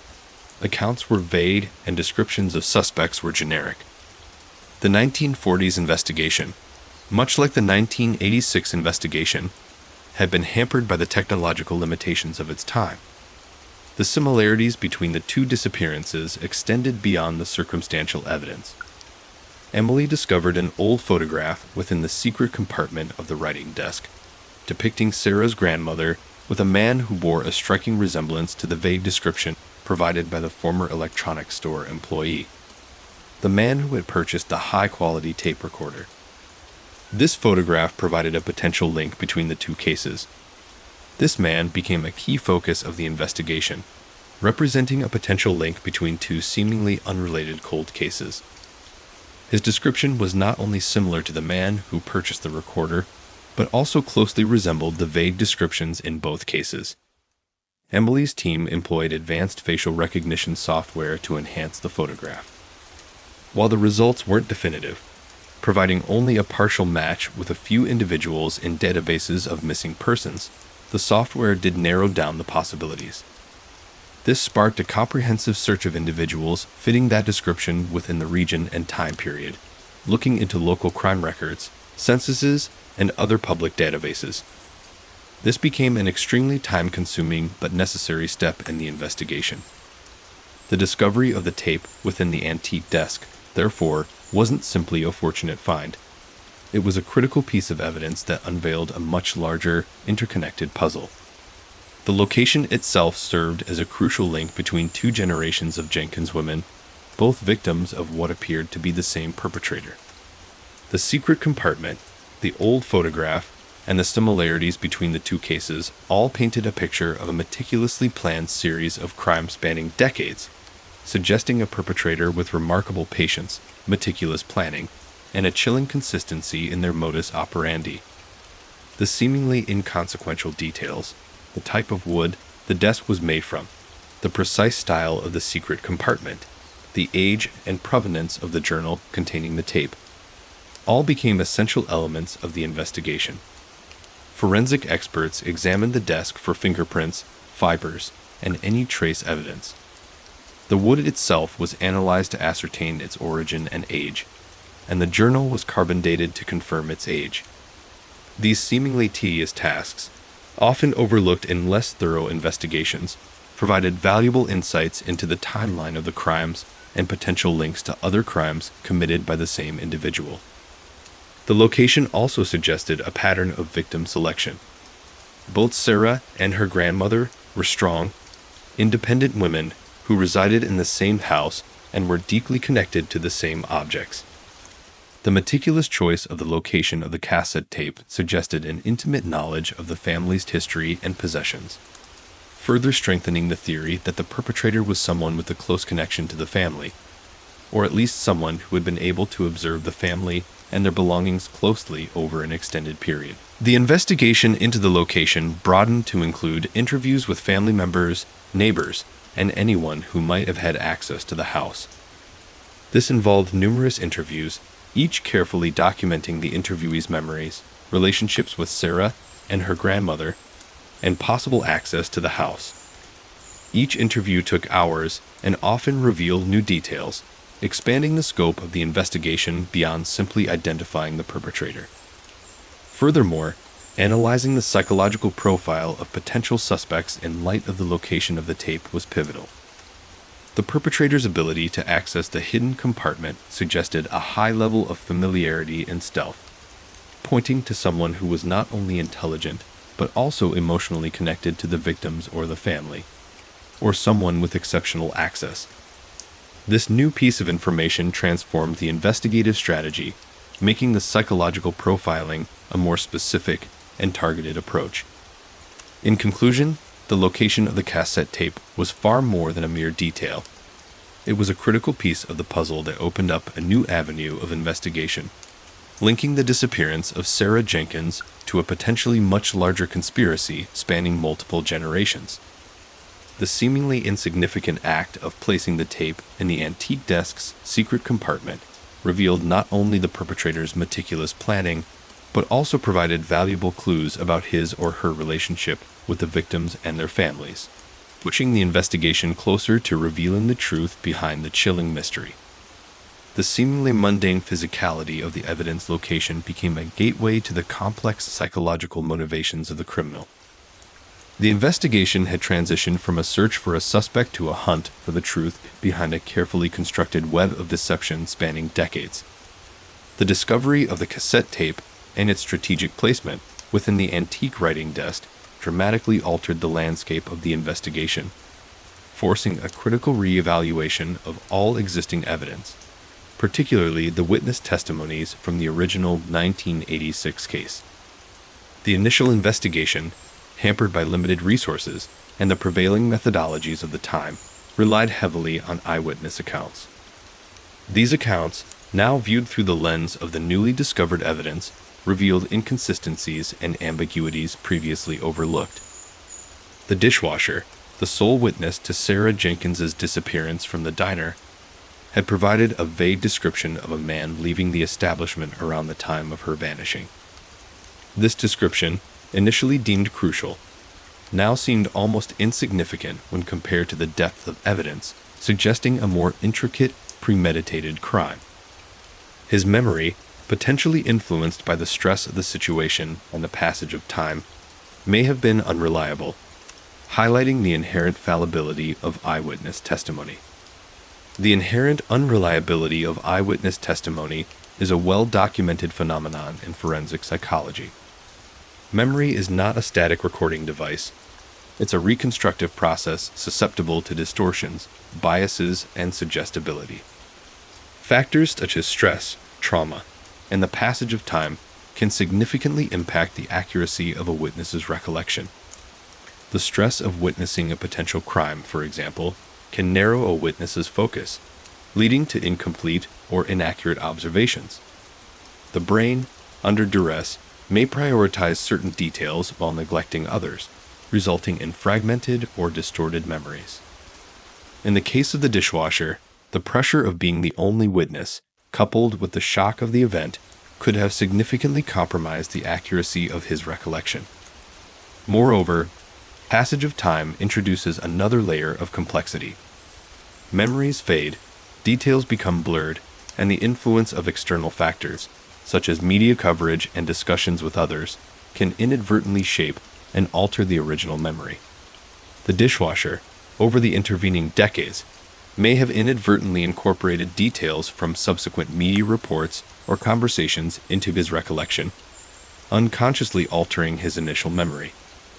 This phenomenon, known as memory contamination, is a significant concern in criminal investigations relying heavily on eyewitness accounts. Furthermore, cognitive biases, inherent mental shortcuts our brains use to process information, can also significantly impact the accuracy of eyewitness testimony. Confirmation bias, for instance, leads individuals to favor information confirming their pre-existing beliefs and disregard contradictory evidence. This bias could have affected the initial interpretation of the dishwasher's testimony. If investigators initially suspected a particular type of individual, they might have unconsciously emphasized aspects of the dishwasher's description that aligned with their preconceptions while downplaying conflicting details. The investigation, therefore, necessitated a thorough re-examination of the dishwasher's statement using modern techniques of memory reconstruction. This involved a multifaceted approach, combining cognitive interviews, which aimed to maximize the retrieval of information from memory through specific questioning techniques, and forensic hypnosis, a technique used to aid memory recall, though always carefully evaluated for potential suggestibility. These techniques aim to elicit previously unrecalled details, assess the reliability of the existing information, and expose potential inconsistencies. The use of cognitive interviews, with their emphasis on context reinstatement and detailed recounting, could provide a more comprehensive understanding of the dishwasher's experience that night. However, the potential for introducing suggestions during these interviews, which could lead to false memories, needed to be carefully managed. The application of forensic hypnosis had to adhere to strict ethical guidelines, recognizing its limitations and the potential for creating false memories. Beyond the dishwasher's testimony, the investigators also revisited statements from other individuals who might have interacted with Sarah Jenkins on the day of her disappearance, or who might have had access to her family and home in the days that followed. This included family members, friends, neighbors, and individuals who may have frequented the diner. Each statement was subjected to the same rigorous scrutiny, applying the knowledge of cognitive biases and memory distortions. The investigators carefully examined the timing of each statement, the level of detail provided, and any potential contradictions with other evidence. This re-examination required a meticulous analysis of the context in which the statements were obtained. The original interviews, conducted under less stringent protocols than are used today, lacked the safeguards needed to fully address the potential for biased questioning. It was essential to understand the specific interviewing techniques used at the time and to assess their potential impact on the accuracy of the memories recounted. Modern interviewing techniques, designed to minimize suggestive questioning and encourage the free recall of memories, were applied, both to further refine the original witness statements and to gain additional insight from newer witnesses. Furthermore, the original police reports were subjected to a detailed linguistic analysis, examining the phrasing used, the tone adopted, and any subtle indicators of bias or suggestive questioning. This analysis aimed to identify any potential influence on the witness's recollection. Subtle cues in the phrasing of questions, or even the body language of the officer conducting the interview, can inadvertently shape the responses of the witness. The re-examination of witness testimony was not simply a matter of reassessing the original statements. It was also about identifying new potential witnesses who may have relevant information. The initial investigation may have overlooked individuals who could now provide critical information. This involved tracking down former employees of the diner, residents of the area, and even individuals who may have crossed paths with Sarah or her associates.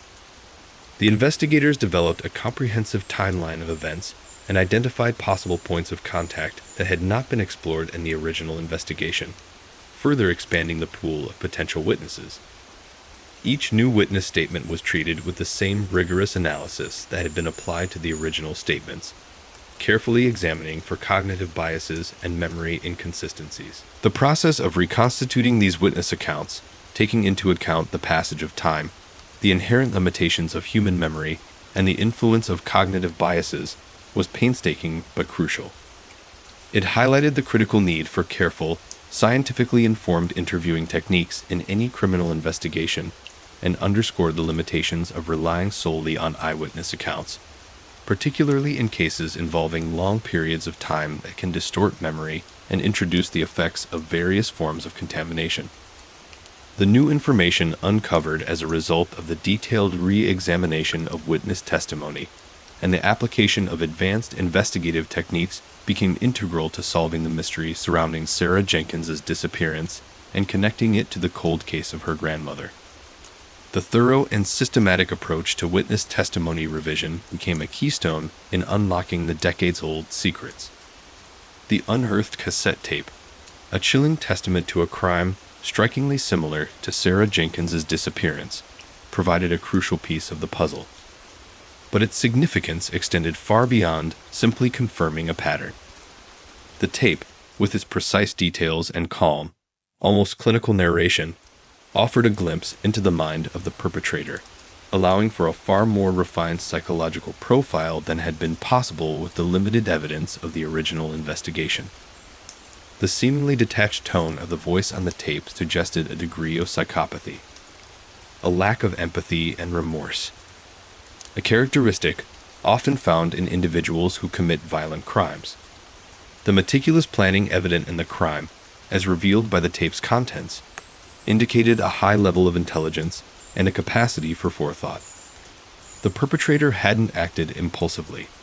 The crime was calculated, suggesting a methodical and controlled individual capable of manipulating situations and people to achieve their objectives. The meticulous nature of the crime itself, the apparent ease with which the victim was abducted, the absence of any significant struggle, the precision with which evidence was removed, further supports this hypothesis. This level of planning and execution points to a significant degree of premeditation and suggests that the offender may have had prior experience, either in executing similar crimes or in meticulous planning and execution in other aspects of their life. The lack of overt aggression, as indicated by the lack of physical evidence of a struggle, also suggests a calculated approach, prioritizing control and efficiency over outright violence. The offender likely sought to minimize risk and maximize their chances of escaping undetected. The choice of victim, if we accept the similarity between the tape's contents and Sarah Jenkins's disappearance, also offers insight. The apparent targeting of relatively isolated individuals, those who might be less likely to attract immediate attention, indicates a degree of predatory behavior. The offender may have actively sought out vulnerable individuals, perhaps those perceived as less likely to fight back or to draw attention to themselves.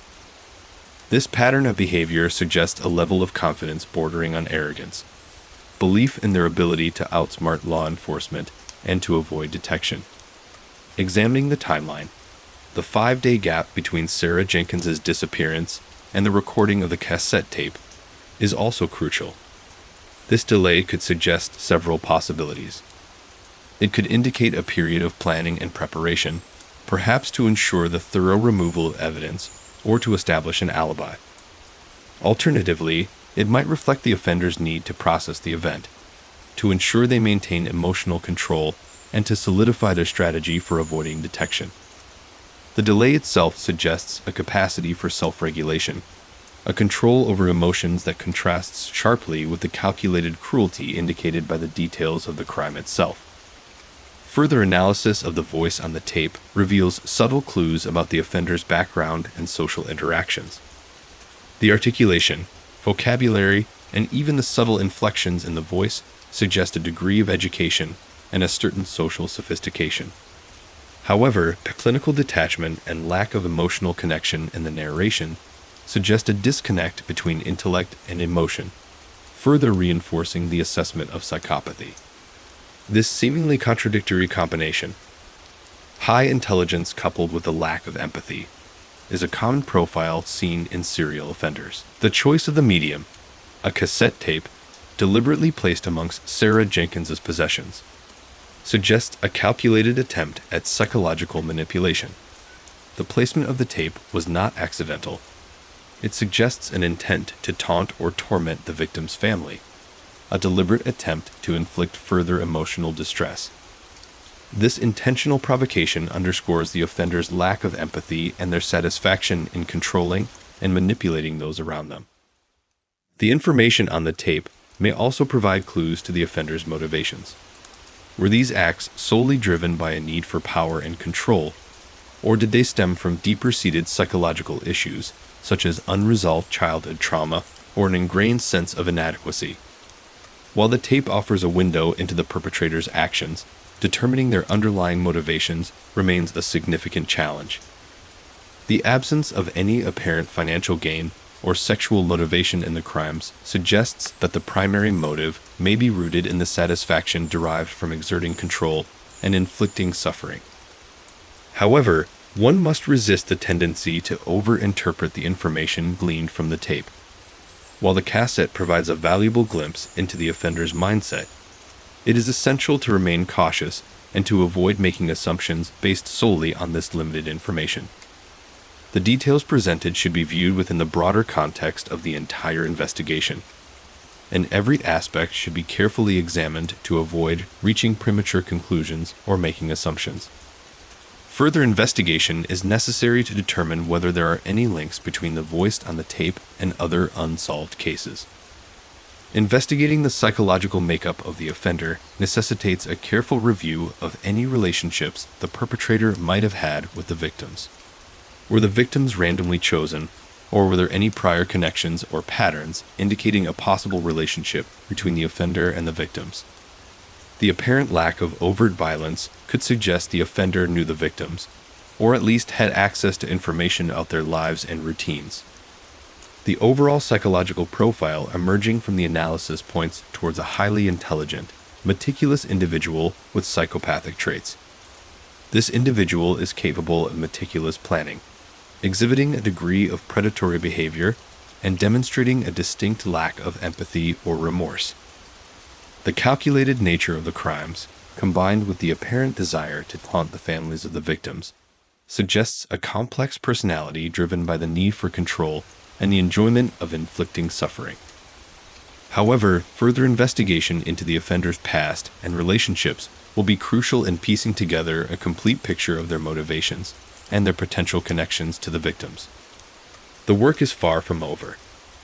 The psychological profile serves as a crucial guide, but the search for the perpetrator requires the diligent and methodical approach that has already proven essential in this case.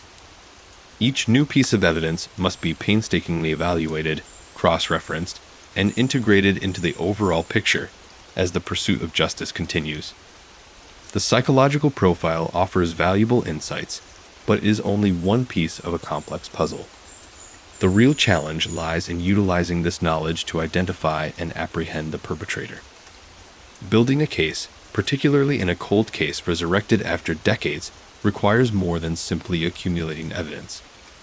It necessitates the intricate weaving of disparate threads into a cohesive narrative. The cassette tape, with its chillingly detailed account of a crime mirroring Sarah Jenkins's disappearance, served as a pivotal point, a linchpin around which other pieces of the puzzle began to align. But the process wasn't linear. It involved numerous iterations of hypothesis formation, testing, refinement, and even discarding of initial assumptions. The initial focus centered on the geographical proximity of the crimes described on the tape and Sarah Jenkins's disappearance. Both incidents occurred within a 50-mile radius of the original diner, a seemingly insignificant detail until it was juxtaposed with the detailed description of the terrain surrounding the crime scene described on the tape. This terrain matched a remote area, previously overlooked due to its inaccessibility, near a defunct quarry outside of the town of El Dorado. While the original investigators had focused on areas closer to the diner, the tape's meticulous description of the quarry's unique geological features, a specific type of limestone formation, and the presence of a particular variety of scrub oak, pointed unequivocally towards this location. This geographical link then allowed us to revisit witness statements from the original investigation. Several individuals had mentioned seeing a vehicle leaving the area around the time of Sarah's disappearance.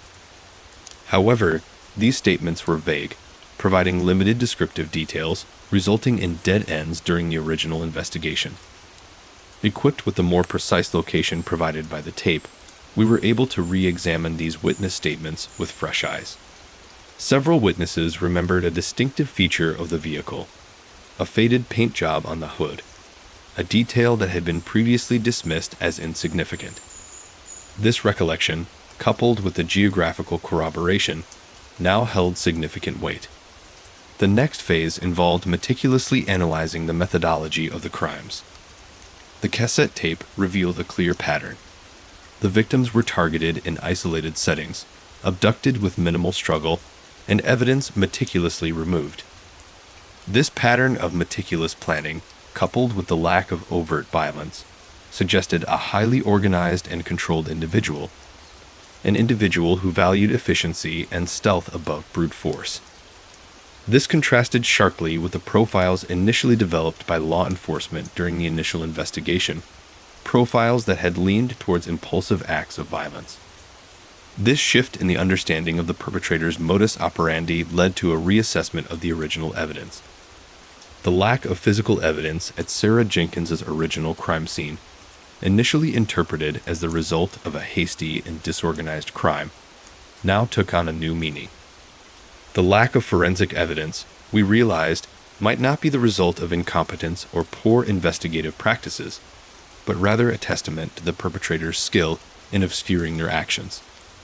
The tape, in essence, provided the key to understanding the original crime scene's apparent sterility. Furthermore, the analysis of the tape's audio quality, initially overlooked, revealed another crucial piece of information. A subtle background noise, initially dismissed as static, was identified as the sound of a specific type of industrial machinery, equipment used in the defunct quarry. This provided compelling additional evidence linking the location described on the tape to the actual crime scene. The audio analysis, conducted by a specialist in forensic acoustics, not only confirmed the presence of the machinery, but also provided a potential time frame for the recording, which overlapped with the time of Sarah Jenkins's disappearance. This meticulous approach extended to the investigation of the vehicle described by witnesses. Through cross-referencing records of vehicle registrations and insurance claims, we identified several vehicles matching the description provided by witnesses that had been registered in the El Dorado area around the time of Sarah Jenkins's disappearance. Each vehicle's owner became a potential suspect, subjected to thorough background checks, interviews, and polygraph tests. While this process resulted in several dead ends, it was crucial in narrowing down the pool of potential suspects. The analysis of the perpetrator's psychological profile, based on the contents of the tape, further refined our investigative approach. The calculated nature of the crimes, coupled with the lack of emotional expression in the recording, suggested an individual with psychopathic tendencies, a highly intelligent individual capable of profound manipulation and a chilling detachment from their actions. This insight proved instrumental in the interviewing of potential suspects, allowing us to identify signs of deception and manipulation that might have been otherwise overlooked. The subsequent interviews incorporated the psychological profile, enabling investigators to approach potential suspects with a more nuanced understanding of their potential behavior. The focus shifted from direct confrontation to subtle probing, aimed at detecting inconsistencies in their narratives, observing micro-expressions of deception, and exploiting their potential for manipulation through the strategic presentation of information. Moreover, the investigation expanded beyond the immediate circle of suspects.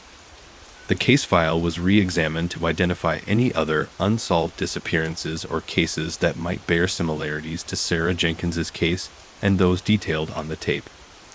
This broadened investigation resulted in the discovery of a previously unconnected case involving the disappearance of a young woman from a nearby town several years prior.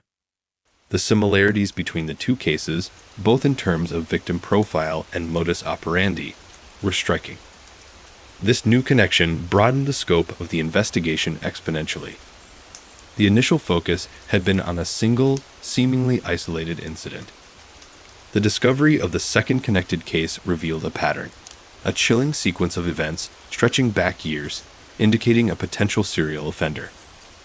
The discovery of this linked case provided a crucial breakthrough. The newly found similarities allowed investigators to build a more detailed, accurate, and comprehensive psychological profile, further helping to narrow down the pool of potential suspects. The connected cases allowed law enforcement to develop a robust timeline, highlighting potential travel patterns and providing additional potential crime scenes to analyze. The final piece of the puzzle emerged from a seemingly insignificant detail in the original police report: a partially obscured fingerprint found on a discarded coffee cup at the diner where Sarah Jenkins was last seen. This fingerprint, initially inconclusive due to its condition, was reanalyzed using advanced forensic techniques. The enhanced image revealed a partial match to a suspect identified during the initial investigation, but subsequently dismissed due to a lack of concrete evidence. This individual, a former employee of the quarry, fit the psychological profile derived from the cassette tape and the pattern observed in the connected cases. the culmination of these meticulously interconnected pieces of evidence. The geographical link, the witness statements, the audio analysis of the tape, the re-examination of the original case files, the expanded investigation encompassing the connected case, and the reanalysis of the fingerprint, created an undeniable chain of evidence. The previously intractable mystery, shrouded in the fog of time and the limitations of initial investigation, had finally yielded to persistent investigation and the innovative application of both traditional and modern forensic techniques. The connection of the dots revealed not just a solution to Sarah Jenkins's disappearance, but a grim tableau of serial predation. The case, once cold, now burned brightly with the light of justice, poised to finally illuminate the darkness and bring closure to a decades-long nightmare. The convergence of evidence, meticulously gathered and painstakingly analyzed, ultimately pointed towards a single individual, Elias Thorne. Thorne's name had surfaced during the initial investigation into Sarah Jenkins's disappearance, but he was quickly dismissed due to a lack of concrete evidence linking him to the crime. He had been employed at the defunct El Dorado quarry for over a decade, a position that provided him with intimate knowledge of the terrain and the access required to carry out the abductions. His employment history aligned perfectly with the timeline established by the connected cases and the audio analysis of the cassette tape. Thorne's background, however, revealed a far more disturbing profile than initially assumed. While he presented a seemingly unremarkable exterior, a quiet, unassuming man who kept to himself, a deeper examination revealed a history of unsettling behaviors. School records indicated a pattern of isolation and social awkwardness, coupled with a fascination with violent media and an early interest in taxidermy, a pursuit that, in hindsight, displayed a troubling preoccupation with death and the manipulation of bodies. There were no significant criminal infractions in his youth, but several instances of suspicious behavior, unexplained absences from work, and reports from neighbors about unusual nocturnal activities had been noted but never investigated thoroughly. His personality seemed to embody a chilling blend of meticulous planning and emotional detachment. The reanalysis of the partially obscured fingerprint found on the coffee cup, employing advanced forensic techniques, provided the crucial breakthrough. The enhanced image produced a partial match to Thorne's fingerprints, a match that had been previously deemed inconclusive due to the poor quality of the original impression. This seemingly insignificant detail, once dismissed, now became the linchpin that secured his identification as the prime suspect. The advanced imaging technique, utilizing digital enhancement and specialized software, not only clarified the previously indistinct ridges, but also highlighted minute details that were previously undetectable. The probability of a false positive was calculated to be infinitesimally small. The fingerprint, in conjunction with the other evidence, removed any reasonable doubt concerning Thorne's involvement. Beyond the forensic evidence, Thorne's personality also presented a compelling psychological profile congruent with the perpetrator depicted in the cassette tape. Several psychologists and forensic psychiatrists, reviewing the contents of the tape and the available data on Thorne's past, independently concluded that he exhibited several traits characteristic of a psychopathic personality. His actions, the calculated nature of the crimes, the meticulous removal of evidence, and the lack of any overt expression of rage or violence, pointed towards a highly organized and controlled individual, capable of meticulous planning and devoid of empathy. He appeared to derive a sense of power and control from his actions, rather than any discernible motive linked to sexual gratification or financial gain. The investigation into Thorne's personal life yielded further disturbing insights. While he lacked any close relationships, his interactions with others were characterized by a subtle manipulative demeanor. He had cultivated a facade of normalcy, using his quiet and unassuming nature to avoid suspicion. His home, though outwardly unremarkable, contained a hidden room, discovered during the search warrant execution, that was filled with disturbing artifacts. Photographs of young women, news clippings about missing persons, and an assortment of tools that appeared to have been used in the commission of the crimes. These items, while not providing direct evidence of involvement, served as compelling circumstantial evidence supporting the psychological profile established through analysis of the crime scenes and the cassette tape.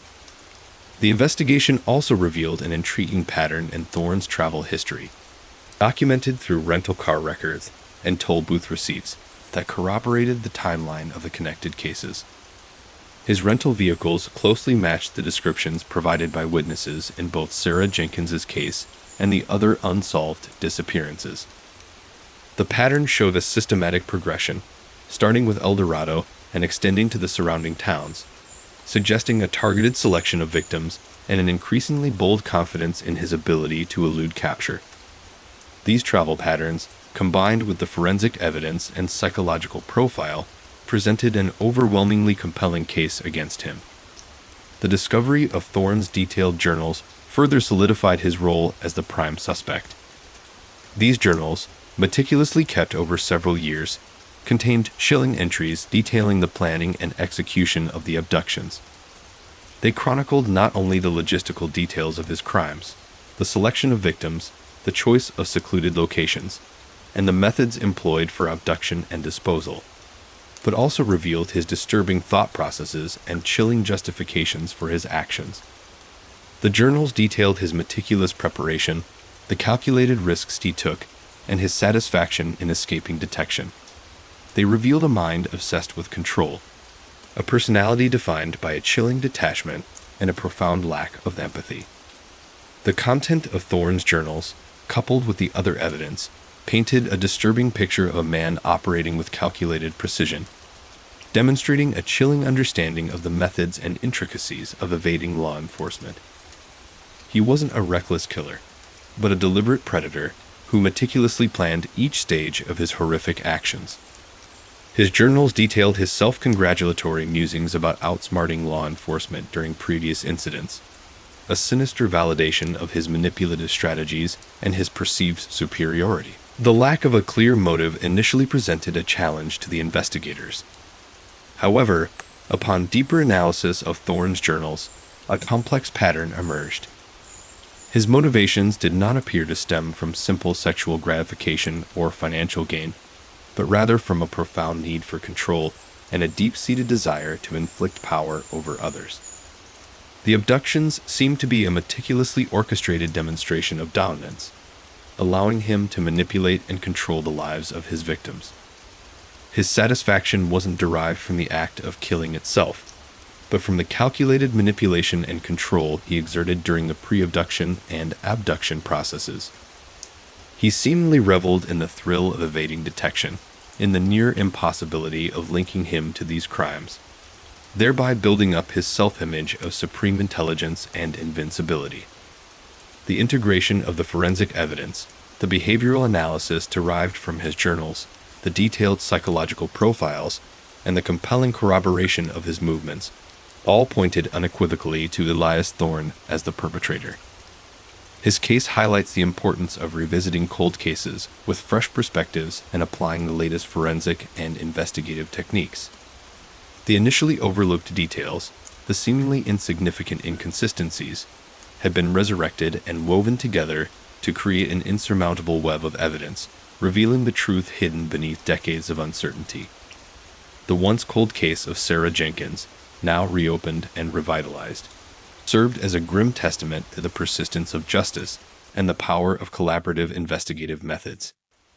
The investigation's successful conclusion underscored the vital importance of ongoing collaboration, meticulous analysis, and the innovative application of scientific advancements in the pursuit of truth and justice in even the most challenging of circumstances. The case against Elias Thorne was not merely proven, it was comprehensively, irrefutably established. The meticulous reconstruction of Elias Thorne's actions necessitated a multifaceted approach to evidence gathering. While the forensic evidence, psychological profiling, and journal entries provided a strong foundation, corroborating evidence was crucial to solidify the case beyond any reasonable doubt. This involved a painstaking review of seemingly insignificant details, often overlooked in the initial investigation, as well as the deployment of advanced investigative techniques not readily available in 1986. One significant area of focus was the re-examination of witness testimonies. Original statements, often brief and lacking detail, were revisited with fresh eyes, utilizing advanced interviewing techniques designed to elicit nuanced recollections. The passage of time had undeniably affected memory recall, but the use of cognitive interviewing methodologies, focusing on reconstructing the context of the events and prompting witnesses to recall details through sensory cues, yielded some surprising results. A previously dismissed witness, a waitress at the diner where Sarah Jenkins was last seen, recalled observing a man matching Thorne's description lingering near Jenkins's table. While her initial statement had only noted a tall, thin man, prompting with specific details, such as the type of clothing, the man's posture, or any peculiar mannerisms, helped the witness recall more concrete details.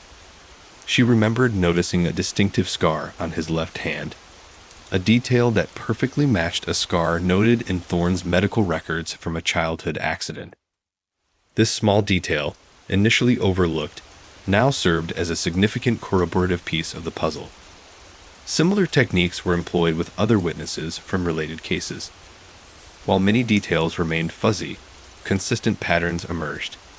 A tall, thin man with a scar, driving a dark-colored vehicle, often seen near the locations where the abductions occurred. These seemingly insignificant pieces of information, when combined and analyzed within the context of Thorne's established timeline and behavioral patterns, painted a consistent picture of his modus operandi. The investigation also involved a thorough examination of Thorne's financial records. While no direct evidence linked his financial activities to the abductions, an unexpected pattern emerged. Around the time of each disappearance, Thorne had made significant, unexplained deposits into his bank accounts. The amounts were relatively small, not enough to raise immediate suspicion, but the timing of these deposits, correlated with the dates of the abductions, pointed towards a possible motive beyond mere power and control. Further investigation revealed that the deposits were made in cash, further raising suspicions. The technological advancements of the late 20th and early 21st centuries also played a crucial role.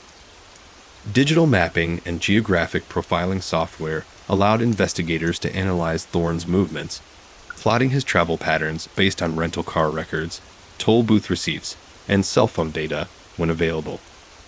This analysis revealed a disturbingly consistent pattern, demonstrating that Thorne's travels often overlapped with the locations where the victims were last seen. The software identified likely routes, potential hiding places, and points of interest consistent with Thorne's actions, strengthening the link between his movements and the commission of the crimes. Further technological assistance came in the form of advanced DNA analysis. Traces of DNA, initially deemed too degraded to analyze effectively, were re-examined using modern techniques. In one instance, a microscopic DNA sample recovered from a victim's personal item, previously dismissed as inconsequential, yielded a partial match to Thorne's DNA profile. This match, although partial, further cemented the case against him, adding another layer of irrefutable evidence. The challenge of overcoming procedural inconsistencies from the original investigations could not be overlooked. In many instances, crucial evidence had been mishandled, inadequately documented, or simply lost over the intervening decades. This necessitated meticulous efforts in locating original case files, many of which were stored in disorganized archives, requiring extensive cross-referencing and painstaking reconstruction of the investigative processes of the past. The digitalization of the old case files was vital. Scanning, indexing, and cross-referencing previously scattered documents created a searchable database that dramatically accelerated the investigative process. This digital archive became an invaluable tool, allowing investigators to identify previously unnoticed connections and patterns within the various cases. Throughout the process, the ethical implications of the investigation were carefully considered. The re-examination of old cases, with the scrutiny of modern investigative techniques, potentially jeopardized the rights of those who may have been falsely accused. Therefore, Every piece of evidence was subjected to rigorous scrutiny, ensuring that no leaps in logic were made and that the chain of evidence remained unbroken. The involvement of forensic experts throughout the process was critical in ensuring the reliability and accuracy of the findings. Moreover, a careful strategy was devised to avoid potential media frenzy and maintain the integrity of the investigation. The release of information was carefully controlled, with the understanding that premature disclosure could compromise the ongoing process. The process of gathering corroborating evidence highlighted the evolution of investigative techniques over several decades. The application of modern technology, coupled with refined investigative methods, revealed the importance of meticulous analysis, patient persistence, and a willingness to challenge prior assumptions. The reinvestigation of the Sarah Jenkins case, in essence, became a case study in the evolution of forensic investigation, underscoring the power of technology and the enduring importance of diligent and ethical law enforcement. The evidence, once fragmented and seemingly insignificant, coalesced into an undeniable and irrefutable case against Elias Thorne, a testament to the dedication and unwavering pursuit of justice. The truth, long buried under the weight of time and missed opportunities, had finally been unearthed. The meticulous reconstruction of Elias Thorne's actions, detailed in the preceding sections, laid the groundwork for a strong legal case. However, transforming compelling circumstantial evidence into a legally sound and airtight prosecution required navigating the complexities of the legal process. This involved not only gathering admissible evidence, but also crafting a narrative that resonated with a jury and anticipating the inevitable challenges from the defense. The first hurdle was ensuring that all evidence collected was admissible in court. This meant adhering strictly to established legal protocols, meticulously documenting every step of the investigation, and adhering to the chain of custody for all physical evidence. The passage of time presented significant challenges here. Many original case files were incomplete, disorganized, or lacked proper documentation. For example, the original investigation into Sarah Jenkins' disappearance lacked detailed crime scene photographs and thorough documentation of witness statements. Remedying these deficiencies required painstaking efforts to locate and digitally reconstruct missing information. Every piece of evidence, from the newly analyzed DNA fragments to the re-interviewed witness testimonies, had to be meticulously documented, verifying its authenticity and provenance to withstand legal scrutiny. Beyond the meticulous documentation of evidence, the legal strategy focused on building a clear and compelling narrative. The sheer volume of data, from forensic evidence and psychological profiles to witness statements and financial records, needed to be synthesized into a coherent and persuasive story. This narrative had to not only explain how the crimes were committed, but also establish Thorne's motive and demonstrate a clear link between his actions and the disappearances. Constructing this narrative required an understanding of how juries process information. The prosecution team needed to present the evidence in a logical, easy-to-understand manner, avoiding complex jargon and focusing on the emotional impact of the crimes. The story arc was deliberately constructed to create a compelling narrative, starting with the initial disappearances, tracing Thorne's activities through time, and culminating in the irrefutable evidence linking him to the crimes. Visual aids, such as timelines, maps depicting Thorne's movements, and detailed illustrations of the crime scenes, played a crucial role in conveying complex information to the jury in an accessible and engaging manner. Anticipating the defense's strategy was also vital. The defense was expected to exploit every weakness in the prosecution's case, questioning the reliability of witness testimonies, challenging the validity of forensic evidence, and attempting to introduce reasonable doubt. The prosecution team therefore engaged in rigorous pre-trial preparation, analyzing potential weaknesses in their case and developing strategies to counteract anticipated challenges. This involved simulating cross-examination scenarios, engaging in mock trials, and refining a presentation of evidence to ensure it could withstand intense legal scrutiny. Every potential loophole in the chain of evidence was meticulously examined and addressed. The legal team understood that the passage of time could be a double-edged sword. While it presented challenges in terms of evidence preservation and witness recall, it also allowed for a fresh perspective on the case. The advances in forensic science and investigative techniques over the past several decades provided tools unavailable to the original investigators. This gap in technology and procedural knowledge meant that the prosecution team had to carefully navigate the potential criticism of procedural inconsistencies from the original investigation. The legal strategy involved not only presenting the new evidence, but also acknowledging and explaining the limitations of the original investigations, emphasizing the advancements that made the current case so much stronger. One crucial aspect of the legal strategy was managing media relations. The case attracted significant public attention, and the prosecution team worked closely with law enforcement to control the flow of information. Premature release of information could jeopardize the investigation and potentially prejudice potential jurors. A carefully crafted communication strategy ensured that information was disseminated appropriately and responsibly, avoiding speculative reporting and maintaining the integrity of the legal process. This careful management of public perception was crucial in ensuring that the case proceeded fairly and justly. The preparation for the trial extended beyond evidence gathering and narrative construction. It involved securing expert witnesses who could convincingly explain complex forensic and psychological concepts to the jury. The testimony of these experts, many of whom specialized in specific areas of forensic science or criminal psychology, played a pivotal role in establishing the credibility and reliability of the evidence. Their carefully constructed testimony provided the scientific and psychological grounding for the prosecution's narrative. The selection of the jury was another critical aspect of the pre-trial preparation. The prosecution team employed sophisticated jury selection techniques to identify jurors who were open-minded, impartial, and able to comprehend the complexities of the case.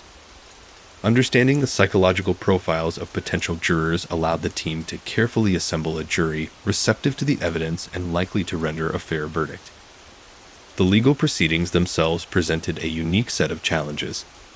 The prosecution team had to navigate the intricacies of courtroom procedure, managing the presentation of evidence, effectively cross-examining witnesses, and responding to the defense's arguments. The courtroom dynamics, the subtle interplay between lawyers, judges, and the jury were all carefully considered. The team understood that the emotional impact of the case was significant and carefully chose their words and presentation methods to effectively communicate the devastating consequences of the crimes committed. Despite the meticulous preparation, the trial was not without its tense moments. The defense presented a vigorous challenge, questioning the reliability of the newly discovered evidence, attempting to discredit witness testimonies, and highlighting procedural inconsistencies from the original investigations. Countering these arguments required not only a strong legal strategy, but also a clear understanding of the psychological aspects of jury persuasion. The prosecution's success hinged on maintaining credibility, demonstrating confidence, and effectively communicating the overwhelming weight of the evidence against Elias Thorne. It required addressing the jury's concerns and maintaining a level of emotional integrity. Ultimately, the legal process culminated in a verdict of guilty. The meticulous efforts to gather and present admissible evidence, craft a compelling narrative, and anticipate the defense's strategy proved effective. The case against Elias Thorne, initially considered a cold case, became a landmark example of how advancements in forensic science, coupled with astute investigative work and a well-executed legal strategy, could bring a long-dormant truth to light. This resounding victory wasn't just about securing a conviction. It was about providing closure to the families of the victims and reinforcing the unwavering pursuit of justice, even in the face of time and seemingly insurmountable obstacles. The success of the prosecution underscored the power of perseverance, meticulous detail, and a deep understanding of both the legal and psychological aspects of solving complex and long unsolved crimes. The pursuit of justice, while noble in its intention, often treads a precarious path, forcing investigators to confront complex ethical dilemmas. The investigation into Elias Thorne's crimes, while ultimately successful, was not without its ethical considerations, demanding careful navigation of the fine line between the imperative to uncover the truth and the equally vital need to uphold individual rights and privacy. One of the most significant ethical challenges arose from the nature of the evidence itself. The discovery of the cryptic cassette tape, containing an interview seemingly detailing a crime strikingly similar to Sarah Jenkins' disappearance, presented a crucial piece of the puzzle. However, the tape's existence raised several ethical questions. First, the recording was made several days after Sarah's disappearance. The interviewer and interviewee remained anonymous, shrouded in a veil of secrecy. The ethics of utilizing such anonymous, potentially inadmissible evidence demanded careful consideration. We wrestled with the potential for misinterpretation, the inherent biases in any recorded interview, and the potential to unintentionally perpetuate misinformation. Was it ethical to build a substantial portion of our case on material that could not be fully verified or subjected to the usual rigorous cross-examination processes? The answer was a complex one. While we felt a strong moral imperative to investigate the lead, even if it was potentially unreliable, we also recognized the need to treat such information with extreme caution and to ensure that all other avenues were thoroughly explored before relying heavily on this crucial, albeit ethically ambiguous, evidence. Another key ethical issue revolved around the balance between the right to privacy and the pursuit of justice. Thorne's actions, while undoubtedly criminal, involved individuals whose privacy rights needed to be carefully respected. The investigation involved scrutinizing personal records, including financial transactions, communications data, and personal relationships. Obtaining warrants and adhering to strict legal protocols was paramount. But even then, we had to constantly weigh the potential intrusion on an individual's privacy against the compelling need to establish a clear link between Thorne and the victims. Each search warrant, each request for communication records, each interview required a careful ethical assessment to ensure we were operating within the bounds of the law and with the utmost respect for individual rights. The re-interviewing of witnesses, many of whom were emotionally vulnerable due to the passage of time and the nature of the crimes, posed a further ethical challenge. We had to be acutely aware of the potential for causing further distress. The trauma these individuals experienced, years after the initial disappearances, could easily be exacerbated by reopening old wounds. It was crucial to proceed with sensitivity, utilizing techniques designed to minimize potential re-traumatization. This involved ensuring the presence of appropriate support personnel during interviews, maintaining confidentiality, and respecting the witnesses' decisions to participate or withhold information. The media's intense interest in the case introduced yet another ethical layer. Balancing the public's right to know with the need to protect the integrity of the investigation and the rights of individuals involved was a constant challenge. We worked closely with law enforcement to control the flow of information, carefully crafting press releases to avoid premature disclosures that could prejudice potential jurors or compromise the investigation. The temptation to use the media to enhance the impact of the investigation was significant, but we steadfastly resisted this, prioritizing ethical conduct over sensationalism. The ethical responsibility to prevent the media from influencing the judicial process superseded any potential short-term benefits of media hype. Moreover, the long passage of time introduced unique ethical complications. Memories faded, records were lost, and witnesses died. This gap in information, while sometimes seemingly beneficial to the accused, presented its own set of challenges. We had to balance our pursuit of justice with the limitations imposed by the passage of time and the unreliability of some of the information that remained. The original investigation was lacking in many aspects. We faced a dilemma. Should we heavily criticize the previous investigators and their apparent oversights, or focus only on our own newly found evidence?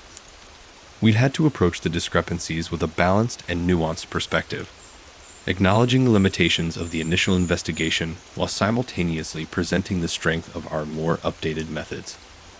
This was not about assigning blame. It was about presenting a transparent and fair analysis of both the past and present investigations. The use of advanced forensic techniques, while yielding crucial evidence, also raised ethical questions. The application of DNA analysis, psychological profiling, and other sophisticated methods necessitated strict adherence to ethical guidelines to ensure the reliability and validity of the findings. The potential for bias in the interpretation of forensic evidence was carefully addressed. This involved cross-validation of results, rigorous peer review, and a meticulous approach to documentation. We sought to avoid any situation where cutting-edge techniques were used to justify preconceived notions or to inadvertently lead to flawed conclusions. Finally, the use of psychological profiling, while invaluable in narrowing the scope of the investigation, needed to be approached with caution. While we sought to build a comprehensive understanding of Elias Thorne's psychology, we were acutely aware of the potential for misinterpretation and bias in applying such profiles. We relied on evidence-based techniques and ensured that psychological insights complemented, rather than replaced, traditional investigative methods. The ethical imperative was to avoid basing our case solely on assumptions derived from psychological profiles, recognizing the limitations of such an approach. The investigation into Elias Thorne's crimes demonstrated that the pursuit of justice is rarely a straightforward path. It is a process fraught with ethical challenges and dilemmas that require careful consideration, continuous reflection, and a steadfast commitment to upholding the principles of fairness, integrity, and respect for the rights of all individuals involved. The successful resolution of the case was not just a matter of accumulating evidence and securing a conviction. It was also a testament to our unwavering dedication to ethical conduct in the face of considerable challenges. The pursuit of truth, while noble, must always be tempered by a profound respect for justice, fairness, and the rights of all involved. This balance, this careful dance between uncovering the truth and adhering to the highest ethical standards, is what truly defines a just and effective investigation. The air in the small, sterile interview room hung heavy with unspoken tension. Emily Jenkins, her mother's eyes mirroring back at her from the framed photograph on the desk, sat across from Elias Thorne.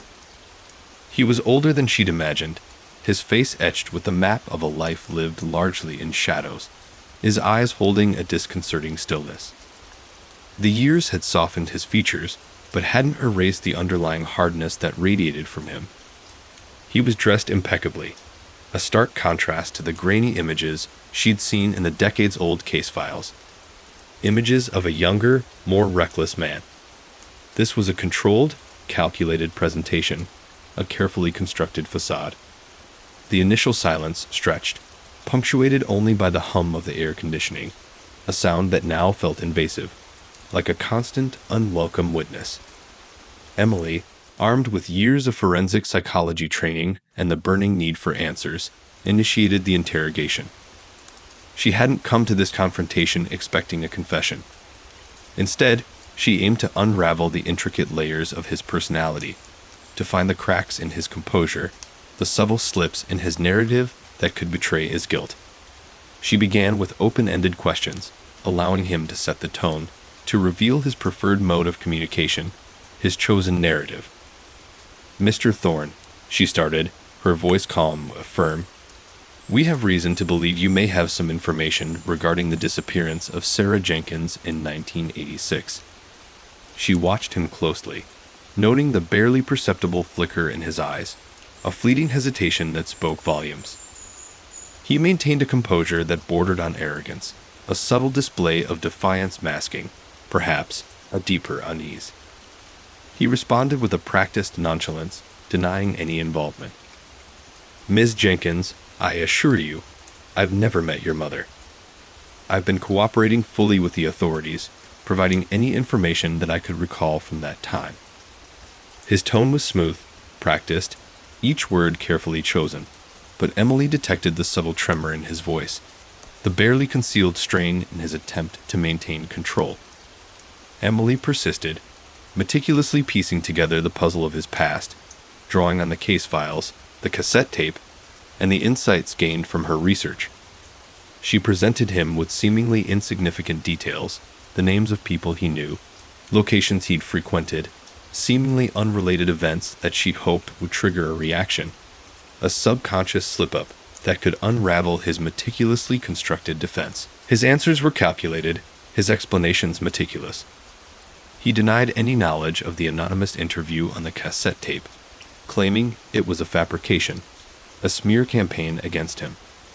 Yet, as Emily delved deeper, she noticed inconsistencies, small discrepancies in his timeline, subtle shifts in his demeanor that suggested he was concealing something. His eyes, initially steady, began to dart around the room, his hands making small, nervous movements. Emily shifted her approach. She brought up the details of the cassette tape interview, subtly pointing out the uncanny similarities between the described crime and her mother's disappearance. She didn't confront him directly, but laid out the evidence methodically, allowing the parallels to speak for themselves. She described the victim's personality, her routine, the details of her last known whereabouts, mirroring details from the tape, allowing him to compare this with his own knowledge of the event, hoping to elicit a subtle acknowledgement of his presence at the scene. The tension in the room intensified. Thorne's carefully constructed facade began to crumble. His answers grew shorter, less precise, his denials less emphatic. He started to sweat, his hands trembling more noticeably. Emily pressed on, focusing on specific aspects of the case, weaving a narrative that drew him in, forcing him to confront the evidence, both direct and circumstantial. Emily's approach shifted from direct interrogation to a more psychological strategy.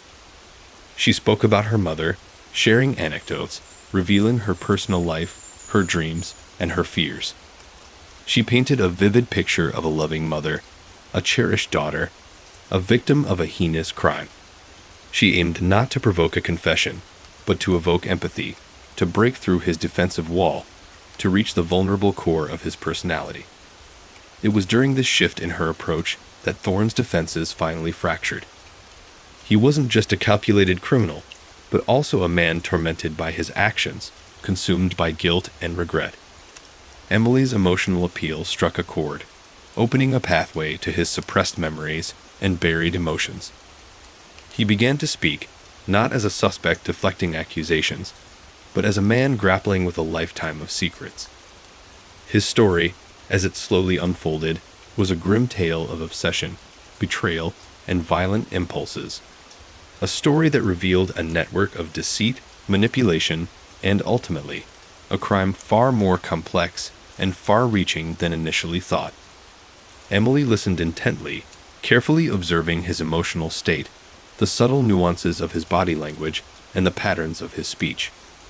She meticulously documented his confession, capturing every detail, every hesitant pause, every tremor in his voice.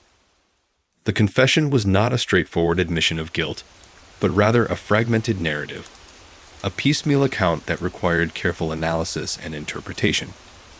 He admitted to being present on the night of Sarah's disappearance, but his account was clouded with inconsistencies and omissions, a reflection of his own psychological struggles to confront the full weight of his actions. The confrontation wasn't just about obtaining a confession. It was about understanding the psychology behind the crime, the motivation that drove Thorne to commit such a heinous act. It was about piecing together the fragmented memories, reconciling the inconsistencies, and extracting the truth from a narrative riddled with self-deception and manipulation. Emily's forensic psychology training played a critical role in this confrontation, allowing her to identify the subtle cues that betrayed Thorne's attempts to deceive. She understood the importance of reading between the lines, recognizing the hidden meanings behind words and gestures. She used her knowledge of cognitive biases and memory distortions to navigate the complexities of his confession, separating fact from fiction, reality from self-preservation. As the interview progressed, Emily felt a strange mixture of emotions: relief, anger, and a deep sense of empathy.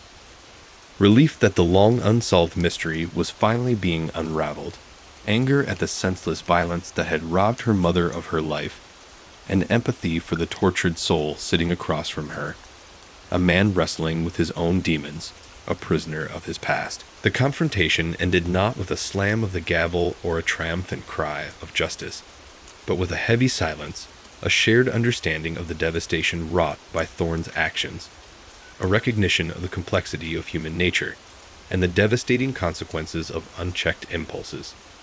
The case was far from closed. Emily knew that the path to justice was still long, but she had gained a critical piece of the puzzle, a key to unlocking the truth behind her mother's disappearance and a profound insight into the dark undercurrents that propelled this man towards his unspeakable crime. The process was exhausting, both emotionally and intellectually. Emily had to analyze not just Thorne's words, but his demeanor, his subtle shifts in body language, the micro-expressions that flashed across his face, betraying the truth that his conscious mind desperately tried to conceal.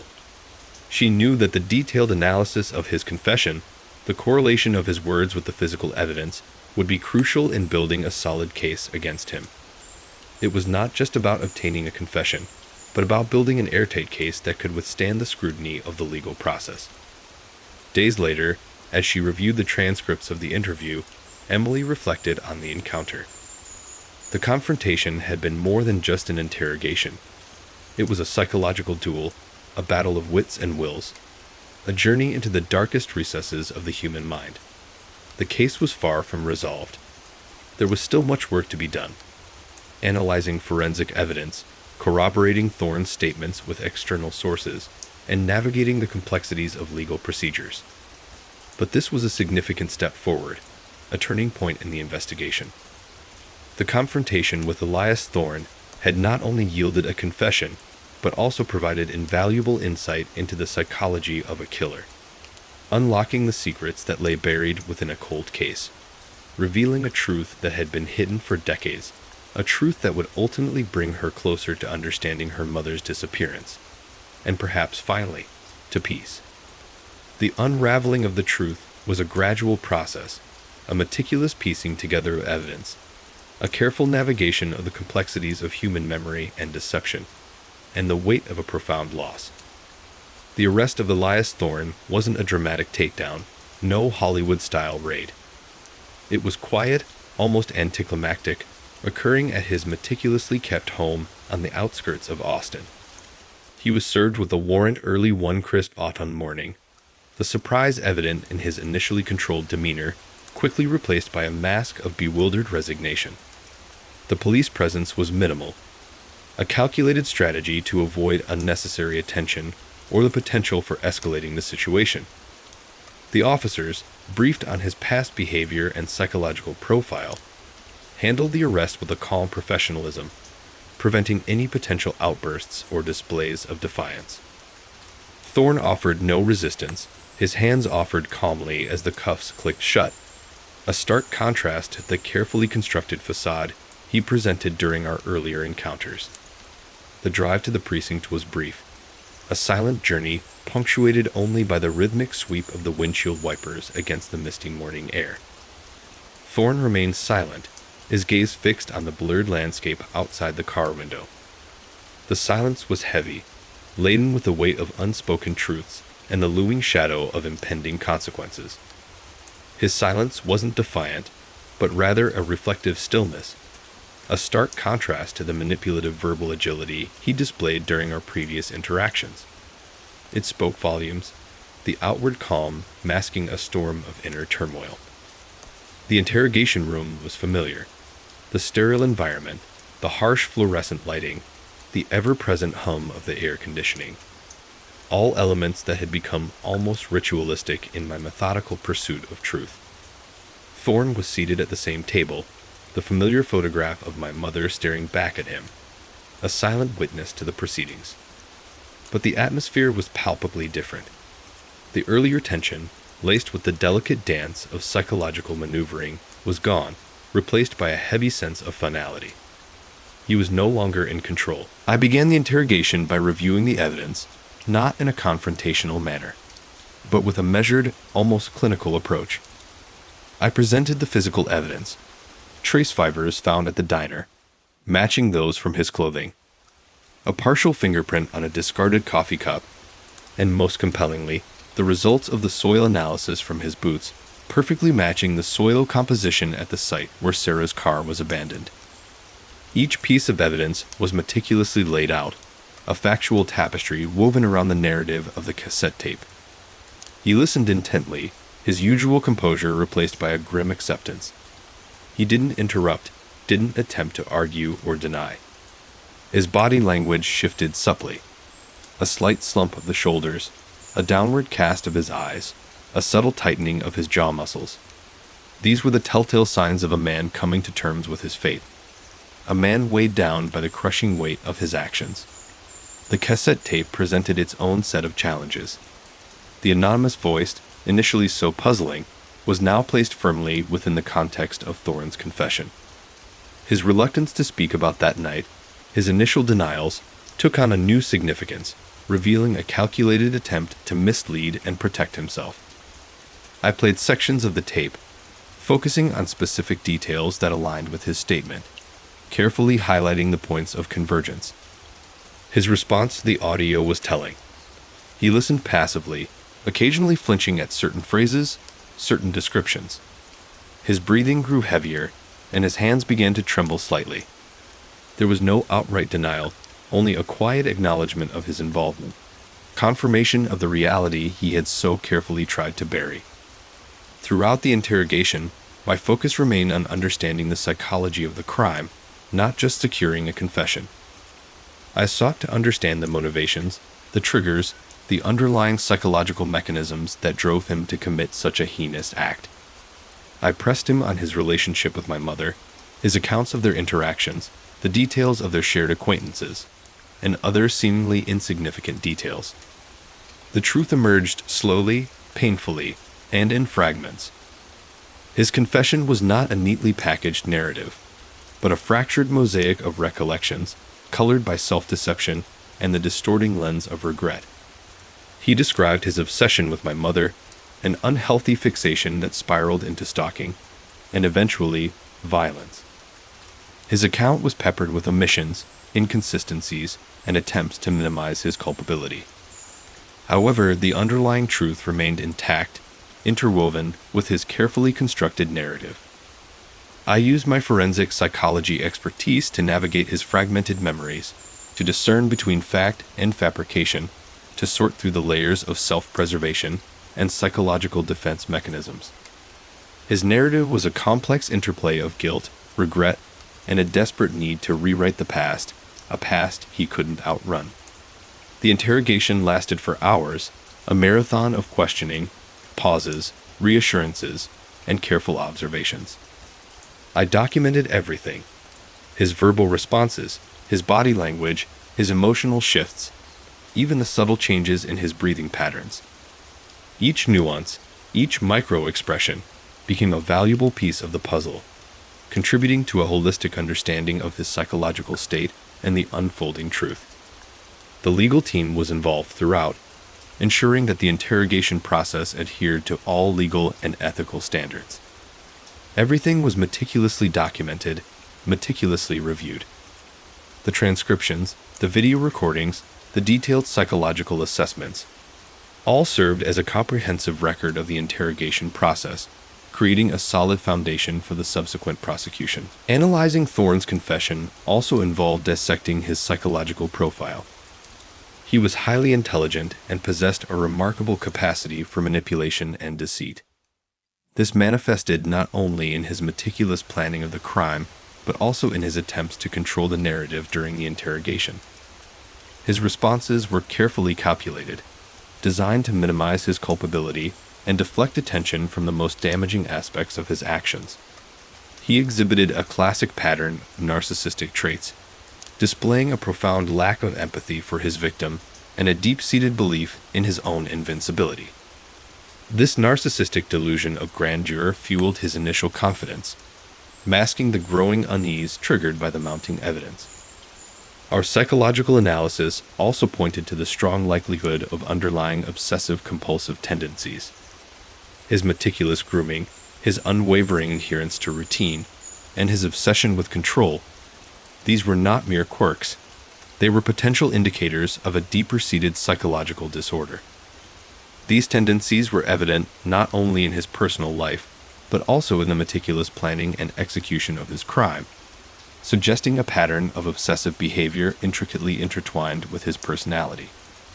The meticulously clean state of his home and his carefully controlled demeanor were further evidence of this tendency. Throughout the interrogation, the legal team maintained strict adherence to established protocols, ensuring the integrity of the process and avoiding any potential allegations of coercion or undue influence. Every aspect of the questioning was recorded, meticulously documented, and subsequently reviewed by independent legal counsel to ensure compliance with all relevant legal standards. This rigorous adherence to legal procedure not only protected the integrity of the confession, but also strengthened its legal standing, providing a robust defense against any future challenges. The process was not without its complexities. We faced challenges navigating his carefully constructed narrative, separating truth from deliberate obfuscation. His attempts at minimizing his culpability, his calculated omissions, and his carefully crafted self-serving explanations required a careful and meticulous approach. We employed various techniques to uncover the truth, using subtle questioning, leading him back to his initial statements, and then gently guiding him towards the discrepancies. The legal team's guidance was invaluable here, making certain that our pursuit of truth was firmly anchored within the boundaries of legal propriety. The legal implications of Thorne's confession were significant. A confession, especially one supported by irrefutable forensic evidence, is typically considered highly persuasive in a court of law. However, the legal team had to carefully consider every aspect of the confession, scrutinizing it for potential loopholes or areas of weakness. We were acutely aware of the possibility of legal challenges, particularly regarding the admissibility of the cassette tape and Thorne's psychological state during the interrogation. We anticipate rigorous cross-examination from his defense team. They may argue that he was coerced or that his psychological state rendered his confession unreliable. Our detailed documentation, including psychological evaluations, and our commitment to following established protocols serve as a strong defense against these challenges. We have spent months preparing our case to withstand rigorous scrutiny. The arrest and subsequent interrogation of Elias Thorne were not just about securing a confession. It was about understanding the psychological landscape of crime, the intricate workings of the criminal mind, and the devastating consequences of unchecked impulses. It was about connecting the dots, piecing together the fragmented recollections, and constructing a narrative that was not just about guilt, but also about motive, opportunity, and the complex interplay of psychological factors that drove Thorne to commit such a heinous act. The case was far from over, but with Thorne's confession and the wealth of supporting evidence, the path to justice for my mother had finally become clear. The road ahead would be long and arduous, navigating the complexities of the legal system and the intricacies of prosecuting a case built upon psychological insights and meticulous forensic evidence. But the seemingly insurmountable wall separating me from the truth had been breached. And in that breach lay the potential for closure, and perhaps, someday, for peace. Thorne's confession, while seemingly straightforward on the surface, revealed itself to be a complex tapestry woven with threads of truth, evasion, and carefully constructed self-preservation. His narrative, delivered in a monotone devoid of genuine remorse, initially presented a sanitized version of events. He admitted to knowing my mother, Sarah, describing their encounters as fleeting, purely social interactions. He painted a picture of a chance meeting at a local bookstore, followed by a few amicable conversations at the diner where she worked. He portrayed their relationship as superficial, devoid of any significant emotional connection. However, subtle discrepancies emerged as the interrogation progressed, revealing the carefully crafted illusion. His initial account of the evening of Sarah's disappearance, for instance, was riddled with inconsistencies. He claimed to have been home alone, spending the evening reading, a claim directly contradicted by witness accounts placing him near the diner around the time Sarah vanished. He attempted to explain away the discrepancy with vague claims of memory lapses, a convenient excuse that crumbled under the weight of the forensic evidence. the trace fibers from his clothing found at the crime scene, the partial fingerprint on the discarded coffee cup, and the soil analysis from his boots. These were not mere coincidences.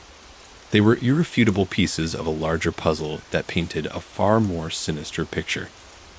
The cassette tape, crucial piece of evidence discovered amidst my mother's belongings, presented a compelling counterpoint to Thorne's carefully constructed narrative. The anonymous voice, initially a baffling enigma, now resonated with chilling clarity. The voice described the events of that night with a chilling accuracy that could only have come from someone intimately involved. The voice detailed the exact sequence of events leading up to Sarah's disappearance, information that hadn't been released publicly and that only the perpetrator could have known. The tape was not a confession. Rather, it was a chilling narrative of the crime itself, delivered 5 days after Sarah vanished. The recordings were cryptic and suggestive of a broader conspiracy, suggesting Thorne hadn't acted alone. This element fueled intense speculation of potential accomplices and further investigations. Thorne's reactions to specific sections of the tape were telling, revealing subtle shifts in his demeanor. A nervous twitch of his lip, a barely perceptible widening of his eyes, and the involuntary clenching of his fists. These micro-expressions, often overlooked in casual observation, provided compelling evidence of his guilt, confirming his involvement beyond any reasonable doubt. My forensic psychology training enabled me to interpret these subtle cues, transforming them into potent pieces of evidence that strengthened the case. The legal team, aware of the significance of these details, documented every nuance, ensuring its admissibility in court. The confession, however, was only one piece of the puzzle. The broader context of the case remained crucial: the initial disappearance of Sarah, the initial investigation's shortcomings, and the mysterious delay before Thorne's actions came to light. While Thorne's confession provided closure in some ways, it also unearthed new avenues of investigation, particularly surrounding the potential accomplices and the cryptic details hinted at in the cassette tape. This opens a new chapter in the investigation, requiring further meticulous examination and investigation. The legal team will need to consider these broader issues when building our case against Thorne. The ultimate objective remained ensuring justice for my mother and providing a comprehensive account of what transpired on that fateful night. The journey towards justice was far from over, but with Thorne's confession, the path had become immeasurably clearer. The road ahead remains challenging, but with a mountain of evidence and a clear understanding of the perpetrator's psychological makeup, justice was closer than ever before.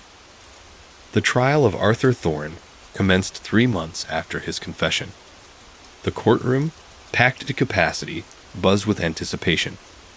The prosecution, led by the seasoned and formidable Ms. Evelyn Reed, presented a meticulously constructed case, layering Thorne's confession with the forensic evidence and psychological analysis. Ms. Reed's opening statement was a masterclass in legal precision. She methodically laid out the timeline of events, weaving together the seemingly disparate threads of the initial disappearance and the subsequent confession, highlighting the inconsistencies in Thorne's narrative and emphasizing the weight of the forensic evidence. The trace fibers, the partial fingerprint, the soil analysis. Each piece was presented not merely as an isolated fact, but as a crucial component of a larger damning picture. The prosecution's case relied heavily on the forensic evidence. Dr. Emily Carter, a renowned forensic scientist, presented a detailed analysis of the fibers found on Thorne's clothing, definitively linking them to the fabric of my mother's clothing. Her testimony was unassailable, reinforced by microscopic comparisons and detailed laboratory reports. Similarly, the partial fingerprint found on the discarded coffee cup, painstakingly analyzed and enhanced, was presented as irrefutable evidence, placing Thorne at the diner on the night of my mother's disappearance. The soil analysis, a particularly compelling piece of evidence, demonstrated the presence of soil particles from a remote, seldom visited area on the soles of Thorne's boots, soil identical to the location where my mother's car was later discovered abandoned. The cassette tape was arguably the most compelling piece of evidence, introduced with a calculated slowness designed to build suspense. Ms. Reed played the recording for the jury, its chilling narrative of the crime unfolding in the hushed silence of the courtroom. The anonymous voice, though unidentified, painted a vivid, disturbingly accurate picture of the sequence of events that night. The description of my mother's reactions, the precise detail of her last moments, was so specific that it left little room for doubt regarding the speaker's involvement in the crime. Expert testimony from a forensic linguist confirmed the authenticity of the recording and further demonstrated the speaker's intimate knowledge of the crime scene. The defense, led by the experienced Mr. Robert Vance, attempted to discredit the prosecution's case through a series of carefully calculated maneuvers.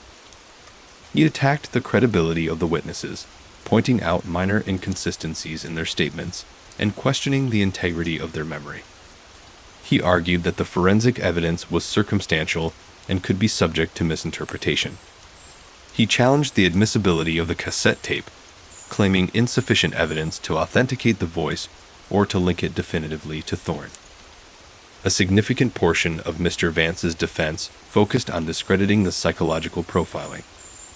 He argued that such profiling was subjective and prone to bias, suggesting that the conclusions drawn about Thorne's personality were based on conjecture rather than scientific evidence. He portrayed Thorne as a victim of circumstance, a man falsely implicated by a flawed investigation and circumstantial evidence. Mr. Vance also attempted to undermine the validity of Thorne's confession, suggesting the possibility of coercion or undue influence during the interrogation. He questioned the interrogation techniques employed, suggesting the possibility of leading questions and psychological manipulation. He repeatedly emphasized that Thorne's confession should not be considered conclusive without corroborating evidence, questioning the integrity of the process and suggesting that the confession was a product of pressure rather than genuine remorse.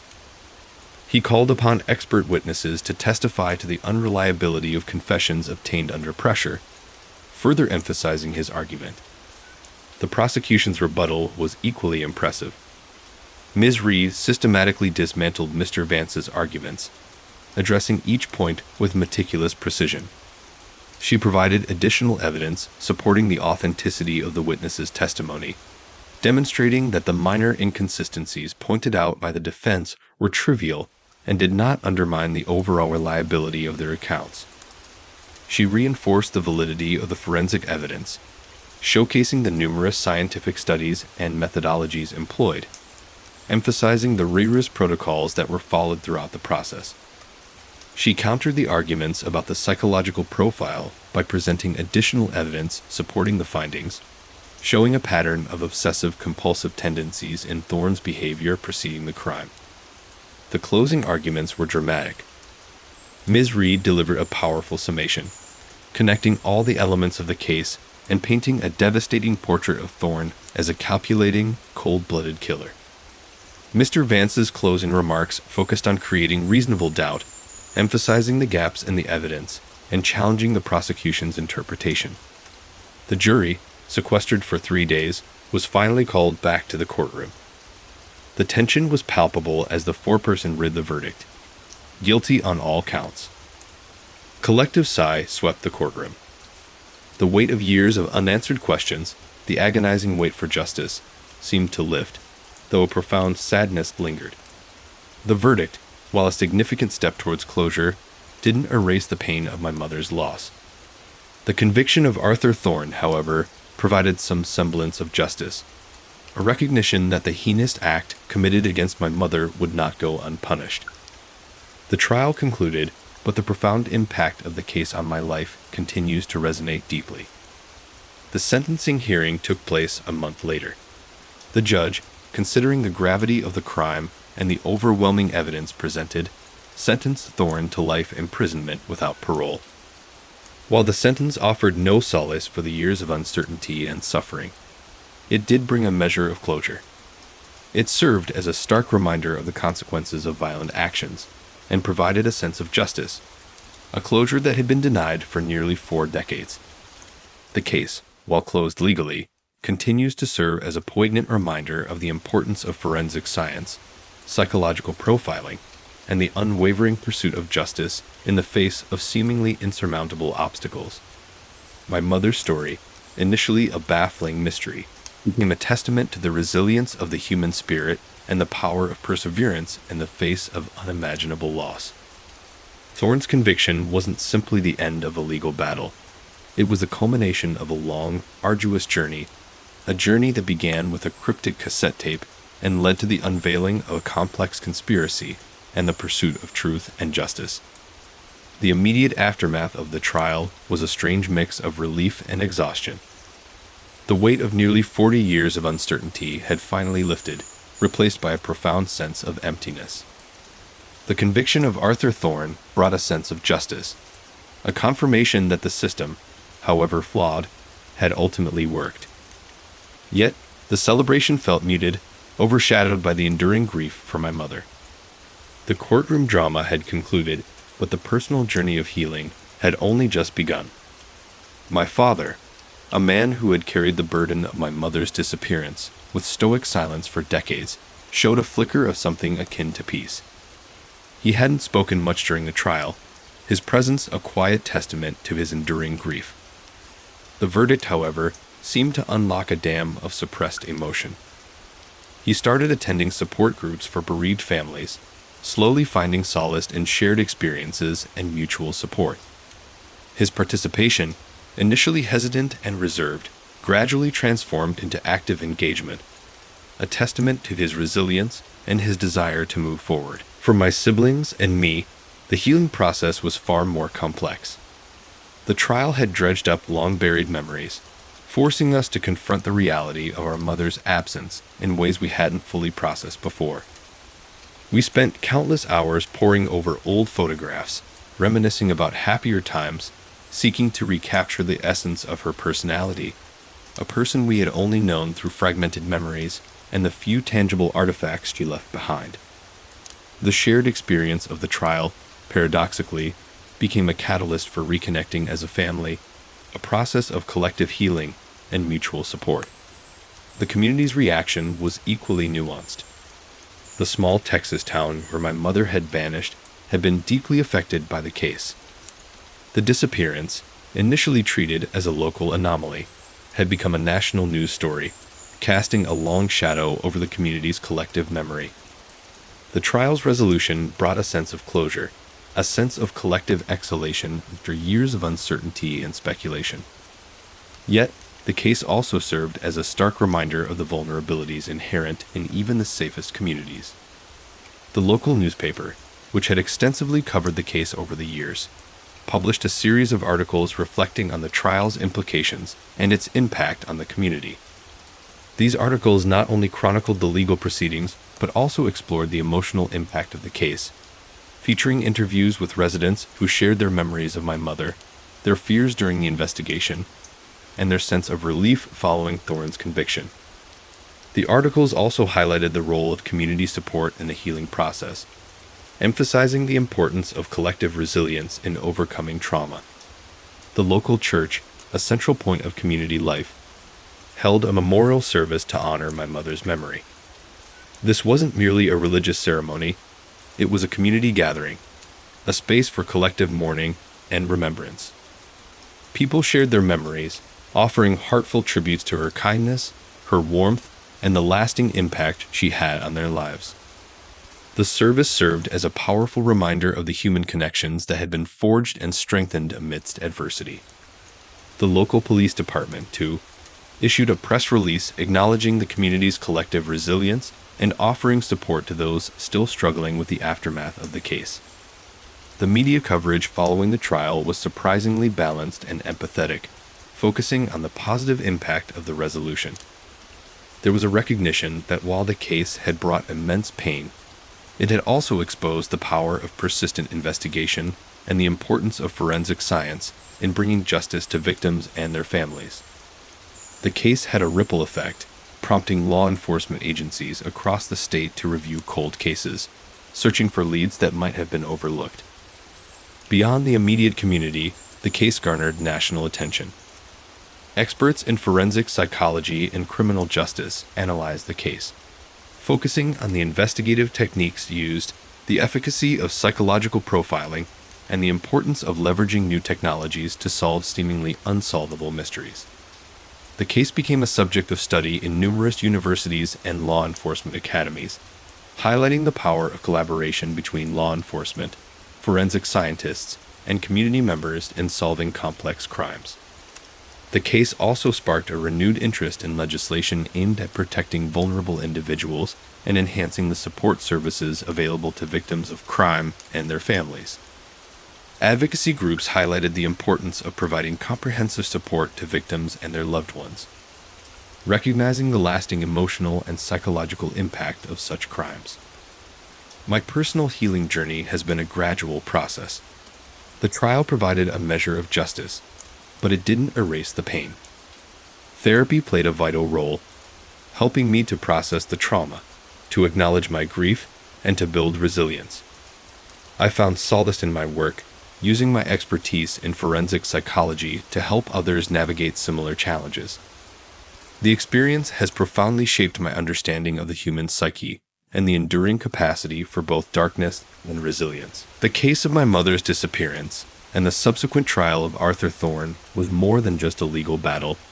It was a complex interplay of grief, healing, justice, and societal reckoning. It underscored the enduring strength of the human spirit, the power of perseverance, and the importance of never giving up hope in the search for truth and justice, even in the face of seemingly insurmountable obstacles. The resolution of the case brought closure, not only for my family, but also for the community, demonstrating the profound ways in which a community can come together in times of immense adversity.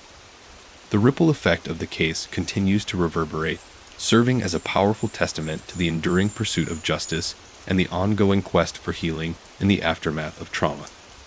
The story, however, remains a stark reminder of the darkness that exists within humanity and the ever-present need for vigilance and compassion.